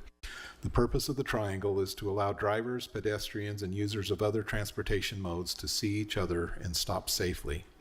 Currently, City Code does not include intersections of alleys and sidewalks and alleys and streets. The proposal adds these intersections as they have similar risks. And with that, I'll turn it over to Madison. Thank you, Brian. We can go to the next slide, please. So the project, as Brian mentioned, is going to change the site distance triangle ordinance, and it's going to change the sections, the definition section, and it's going to change the code about applying it to principal and accessory buildings, as well as the regulations for fences, walls, and hedges, and some other related titles. As mentioned, the site distance triangle is the clear zone area identified at the intersection of streets, driveways, or alleys and streets, and driveways or alleys and sidewalks where obstructions are restricted. And it's to increase the safety for all modes of transportation at potential points of conflict. Next slide, please. The proposed changes include adding alleys to the definition of site distance triangle, as well as adding the height restrictions to apply to buildings and other structures in the site distance triangle. Additionally, language in the parking chapter will be amended and in the fence. And that will be just to clarify some language. And as you can see, this image, it's going to be one of the proposed illustrations that will also be changed. And you can go to the next slide, please. And this will also be one of the illustrations that would be added as well. Next slide. The impact to existing structures, it would not, any legally existing structure would not be impacted, so any fence, wall, or hedge, any building or other structure would be allowed to remain and continue. And with that, I can answer any questions. What is the height at which the clear sight triangle needs to be maintained? So it's 30 inches for alleys and driveways, and at intersections, like street intersections, it's 3 feet. Starts at? So it can't go above that. So you can go above 30 inches in height at the intersection of like a driveway and a sidewalk, and you can't go above 3 feet in height at a street intersection. What about once you get to like 10 feet or 15 feet high? So we don't have anything in the language saying going above the height. So a small bush that's 30 inches tall in an alleyway can exist in the site triangle. One that's 36 inches between streets and driveways can exist. At where intersections, two streets can be 36 inches, but once you go above a certain height, you can't then come back. So the point of this is so that cars and people can be seen, right? Correct. So I would ask if we are able to, hopefully without going back to planning commission, allow that once you get above a certain height, then the site distance triangle no longer is relevant. And I would propose that at like 1 story. But I don't know if that's possible to do without restarting the whole process. Council members, if you're ever driving around town and you see a weird building on a corner that the corner's chopped off, it's not because of design, it's because of this. A lot of cities require 30 feet, so we're requiring a much smaller amount, which makes sense for our urban context, but I always wonder why we can't then go back to the full corner size of the building, because the 2nd and 3rd floor is not obstructing anyone's view from a car, and a pedestrian are not going to be blocked because of that. Mr. Chair? Yeah. I have, I mean, the corner one, I sort of get it. And in many cases, considering how big our parking strips are and how large there is how much of a space there is between the building and the street, we don't see that many corners like this. Yeah. But I'm more concerned about the image where, example, in a city block with buildings, and you have that driveway that goes into the back, and you see that triangle. I'm not talking about the one that has houses. Back 1 or 2 slides, Scott. Yes, more. that one. Oh. I'm not talking about the one that has houses, and I understand that. But this one, to me, I mean, in urban settings or in other cities, this is addressed by requiring some lights and some sirens to maximize the use. And, it is not common in many cities that there is a requirement that when a vehicle is getting there is a siren, so the pedestrians or a light the pedestrians are aware, or that there is a car approaching, and vice versa. There is some other requirements about mirrors that I've seen in other cities too, and I'm not sure that this is the right approach, but to me this seems like in an urban setting and in a downtown business district, this seems to me like losing an opportunity for a space that could be developed to the And edge. all of our buildings are going to look like that. So that to me is the only concern I have, and I understand that safety is a very important issue, and I want us to address that, and I think this ordinance is addressing much of this, but I have questions about this specific case, not in the neighborhood ones, not in the residential areas, more in the denser parts of town. Scott, could you go back one more slide? Oh, one more. Sorry, I don't know how many more. I'll tell you when we're there.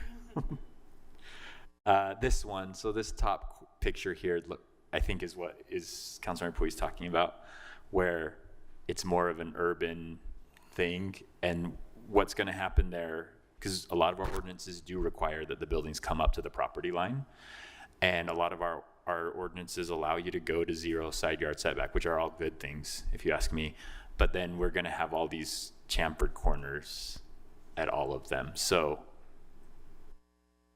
I mean, it's a good point. I don't know that I've made a decision on it yet. We're going to but look very Parisian. yeah, every block in Paris has this, but it's for a different reason, I think. Maybe it's the same reason. I don't know.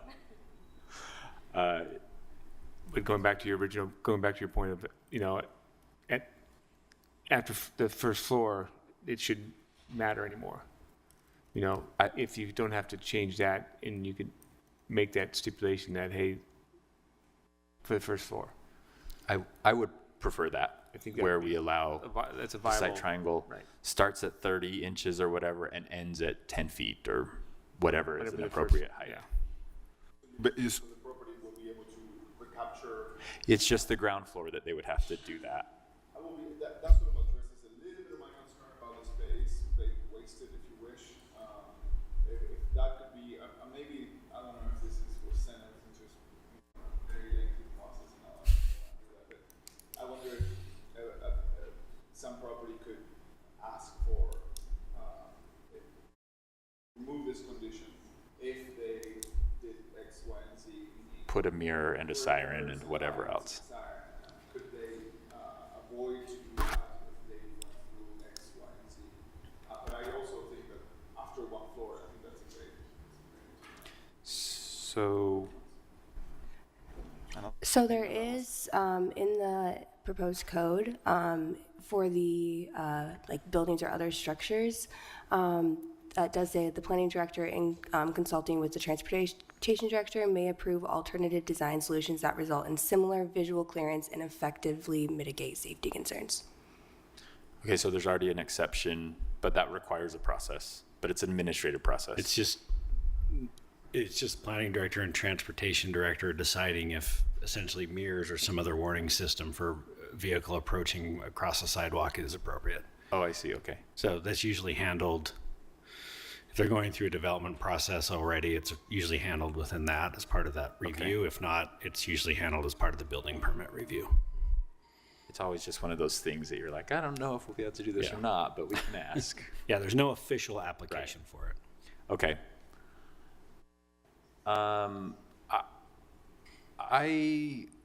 I would like to change the height so that it only applies to the first story. And I guess we'll need staff to help us figure out if that's possible, if we can just move to do that. It can be as simple as adding between 3 and 10 feet can't be blocked. But is that possible for us to just do without requiring a whole new public? You think so? Okay, great. That's what I'd like to do. So Brian, we could, I support that. Great, thank you. All right, and we have a public hearing tonight on this and tentative action on August 15th. Mr. Chair, the public hearing is on August 8th. Thank you. And then potential action on the 15th. Thank you. I read the thing wrong. All right, I appreciate that. Thanks for your help. Yep. All right, we are moving on to board appointments. The first one is a board appointee to the Cultural Core Finance Committee, and that is Spencer Lawson. Spencer, come on up. Good to have you back in the city. Hello, everybody. Nice to see some friendly faces. Yeah. tell us, everyone gets 5 minutes to tell us about themselves. You don't have to take the whole 5 minutes, but. I can talk. I love talking. Go ahead. Sorry. Or turn on the microphone. Shit. There we go. Hi, everybody. I'm Spencer Lawson. I used to work here, which was fun, in the Department of Economic Development. Hi. And I live downtown. I'm a District 4 resident, and I am a renter, actually. Lived back east for a number of years, grew up in Salt Lake, but then moved away for a long time, and now I'm back, and I love Salt Lake so much. So this opportunity is exactly what I've been wanting. I loved working for the city because I live in the city. You know, I loved being involved. I walked to work every single day, and I just loved that. And so living downtown and being a part of this board, I think, is what I want to be doing because I love downtown. Great. Thanks, Spencer. Council members, any questions for Spencer? Glad you didn't go too far away from us. Yeah, Thanks that's for coming fine. back. You'll be on our consent agenda tonight. Cool. Thank you, Thanks for everybody. joining us, Spencer. Let's see. Is Annie Olson here? Either in person or online? Yeah, I'm here just virtually. Hi, Annie. Okay, Annie Olson has been recommended for appointment to the Business Advisory Board. Annie, do you want to just give us an introduction to who you are and why you want to spend your free time with the city? Yeah, of course. So similar to Spencer, I'm also a huge fan of Salt Lake City, but primarily I've currently been taking on roles through Young Professionals of Salt Lake City, as well as the Utah Independent Business Coalition. So with those two things kind of paired together, I'm really focused and driven to find solutions to improve and encourage economic development downtown, as well as focusing particularly on both recruitment and retention of young professionals to the city. Beyond that, I'm a big believer that Salt Lake City is cool. I don't think I have to convince anyone in this room, but some people from out of state are surprised when they hear that. So anytime that I can, fight the good fight for the city, I'm going to. And in addition to the kind of volunteer roles that I occupy within those two organizations, I also manage a co-working space, the Shop workspace, just a block away. That's where I am currently. I live next door. I'm a renter downtown as well. And I really focus daily working with companies who are coming into the city, trying to find that top talent, whether they're coming internationally or they're just opening up a new office here. It's something that I'm already doing in my day-to-day. So I'd love to be able to take some of that experience and my kind of love for the city onto the board and see what I'm able to do to support. Thank you, Annie. That's quite the introduction and a lot of volunteer boards you're on. Watch out. You might end up here one day. Council members, any questions for Annie? Appreciate your willingness to serve. You'll also be on our consent agenda tonight. You do not need to attend, but you may, of course. Item number 11 is a board appointment to the Police Civilian Review Board, and that is for Emina Alibegovic. Emina, are you online? And please correct me, my pronunciation if it was incorrect. It was not incorrect. It was pretty good. It's a ch at the end, not a K. Thank you. But that's okay. Easily forgiven. Hi, it's nice to be here.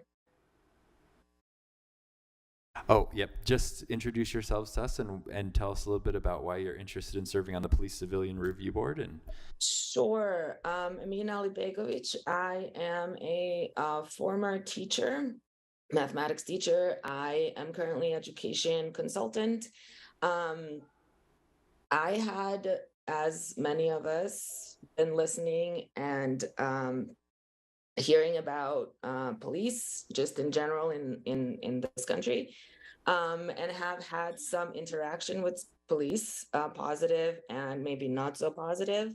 As a teacher, I see a lot of and think a lot about school to prison pipeline and the way that the children are treated by our police. And so when I read an article in the Tribune not too long ago that there are open spots on this review board, I thought that it would be a good opportunity for me to learn a little bit more about the way that the police operates. I was thinking about this, and there are some parallels between the teaching profession and the policing profession, in a sense that a lot of us who are maybe not the members of profession, have opinions about how profession ought to run. Anybody who has ever gone to high school tends to think that they know what teaching is like and how it should be done. And I feel like police has a similar issues. All of us who are not professional feel like we do have something to say. So I empathize with that side as well. And I would like to be able to learn a little bit more about their policies. And while I understand that while we're on Civilian Police Board, we simply are trying to decide whether police officers have acted within policy or not, that gives me an opportunity to learn about those policies and maybe advocate in some way for change when that seems necessary. I'm a firm believer in accountability and in feedback. And so I think this is one way in which police gets feedback about what those that they're charged with protecting think and believe. So that's primary reason why I'm here. Hey, Mina, I want to say thank you for that introduction. I actually really appreciated it. Council members, any other comments or questions? Councilmember Young. Yeah, I too just want to both thank you for your service in public education, but also for the analogy between those who understand education just because they've been through it as it relates to your role on this board. I appreciate your approach in terms of being a learner, as well as making sure that accountability element is there. So thank you. Of course. I'll also say you have a really cool lamp on the back of your wall. Kind of jealous. Thank you. Homemade. Just talk to my husband. Okay. All right. Thank you, Amina. You'll be on our consent agenda tonight. You do not need to attend, but of course, you're always welcome at our meetings. Thank you. The last and final board appointee is also for the Police Civilian Review Board, and that is Justin Neville. Justin is here with us in person. You know the drill at this point, I think. Yeah, good evening. Sorry, good evening, everyone. Justin Neville. I live in District 5 and really appreciate the opportunity to be here. Prior to my interest in serving on the Police Civilian Review Board, I've also spent 5 years on the Housing Appeals Advisory Board. Less exciting, talked a lot about windows, but still the opportunity to serve is something that's really important to me. And particularly in this time, kind of in this, social milieu where we're talking a lot about police and the responsibility of police officers and the responsibility of civilians, and it's also very, so visible. And I think that as citizens in the city, it's important for us to inform ourselves about these really important issues. And I think particularly when having discussions about such important social topics, so the opportunity to learn more about the way that the police department functions, and particularly of interest has been the requirements to be on the board and participating in the ride-alongs with the police officers. That's been really interesting and eye-opening. So I look forward to taking those those learnings from those ride-alongs and applying those in the meetings and the discussions and the decisions when something's placed before the panel. So, thank you, Justin. Council members, any questions or comments? Thanks for representing District 5. Yeah. Thanks for your willingness to serve the city. Thank you. All right, that brings us to report of chair and vice chair. I have none. Vice Chair Petro has none, but we do have some announcements from the executive director. The first one is a request for your support on a timing and kind of efficiency issue. The city is receiving a contribution from the Larry H. Miller Family Foundation for some lighting for a baseball field in Riverside Park. The city council has appropriated enough money to fund the lighting on one of the fields, and the Miller family is donating enough funding for the second field. And so this hasn't yet been approved in a budget amendment but we will be receiving that paperwork soon. And for efficiency's sake, they'd like to go ahead and get the equipment ordered, if that's supported by the council. Okay? And I am yes, but just out of curiosity, does the 218 cover the equipment and the installation, or are we going to need to appropriate funding for labor? I imagine it's not much, so I'm not. Don't know, but we'll find out. Total amount? Total amount? Okay, great. Okay. Thank you, Larry H. Miller Foundation, Yes. for those lights. Okay. And then the Environmental Protection Agency is making a special focus on the west side of Salt Lake City. And representatives will be coming to town this coming week. Council members Petro and Pui are organizing a welcome breakfast for those professionals, and wondered if it would be appropriate for the city council to host that, since it is related to that public involvement with other officials. It could be done with their communication budgets, but it does seem like worth consideration for the city council general fund budget. And all the council members are invited, the mayor's invited, some county folks, and some community members. Council members? I see no opposition. Does that mean we're okay with it? I think it does. Okay. Great. Updated council photo, group photograph. The options that we have identified so far, August 15th, if that doesn't work, September 5th or September 12th. And so this is one where we need everyone, or we need cutouts. So they are all Tuesdays when you have meetings. 15th. Chair. Yep. Councilmember Young. So I may have that conflict on the 15th, so I was wondering if we could request one of the September dates. Me Okay. too. Never mind, I forgot. Me too. Okay, not the 15th. Hold on. September 5th or September 12th. Yes. September 5th is the day after Labor Day, right? Yep. Everyone's going to be here if we do that, right? I will be here. When? September 5th is the day after Labor Day, just 5th. Thank you, yes. Chair? Yes. Also a note, September 5th is the new primary election date. Oh. Just as an awareness. Let's not. Yeah, you don't have any responsibility. Just wanted to. Oh, but add other that. people have a primary election. That's it. Not in the city. It's due to the special election for the position in the Congress seat. But people might be busy. I don't know. I don't know.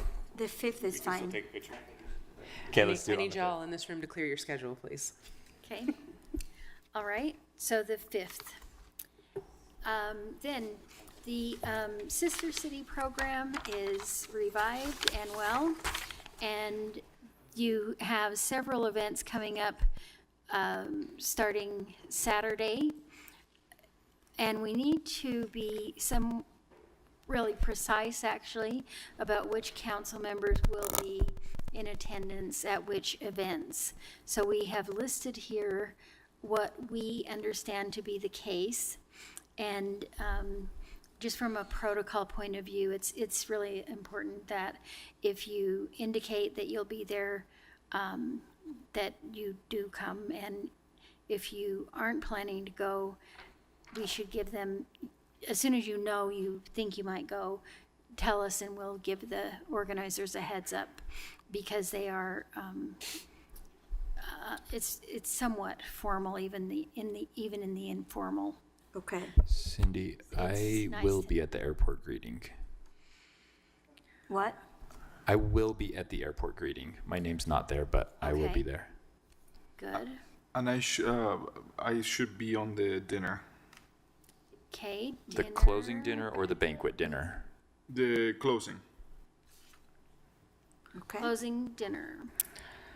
Okay. I think I can do the airport greeting, and I'd like to be added to the closing dinner as well. Can we ask them if they want to go to the drone show with us that night too? Pardon? Can we ask them if they want to go to the drone show with us that night too? That's at Liberty Park at 10. There. Awesome. And then just scratch me from the potluck Monday. What's that, Dan? No for the JCL potluck. Okay. Oh, All right. But I was On going the- to go to the banquet dinner on the squad. Monday night. and I should Oh, be there's added to the Councilmember. planting too. To the tree planting. Yeah, I should have been there. Are you Okay. coming to the potluck and the tree planting? They're And I tech- have confirmed you don't need Do I need to bring a potluck item? You is the do question. not need to bring a potluck item. mean- Then I'm in. We offered to provide whatever is necessary, but they said they have plenty. I don't want to make them Plenty, sick. plenty. It's a fun potluck. Yeah. This is my community. I go every year. Sorry, Dan. Cindy add me to the squatters dinner. I thought Okay. I'd Okay. Okay. Councilmember Young? If I RSVP'd through the calendar invites, do you still want me to verbally confirm here? Right now. Yeah. It's Yes. nice because, Okay. if you don't mind. So I was planning on attending the meet and greet at the City Council building on Sunday.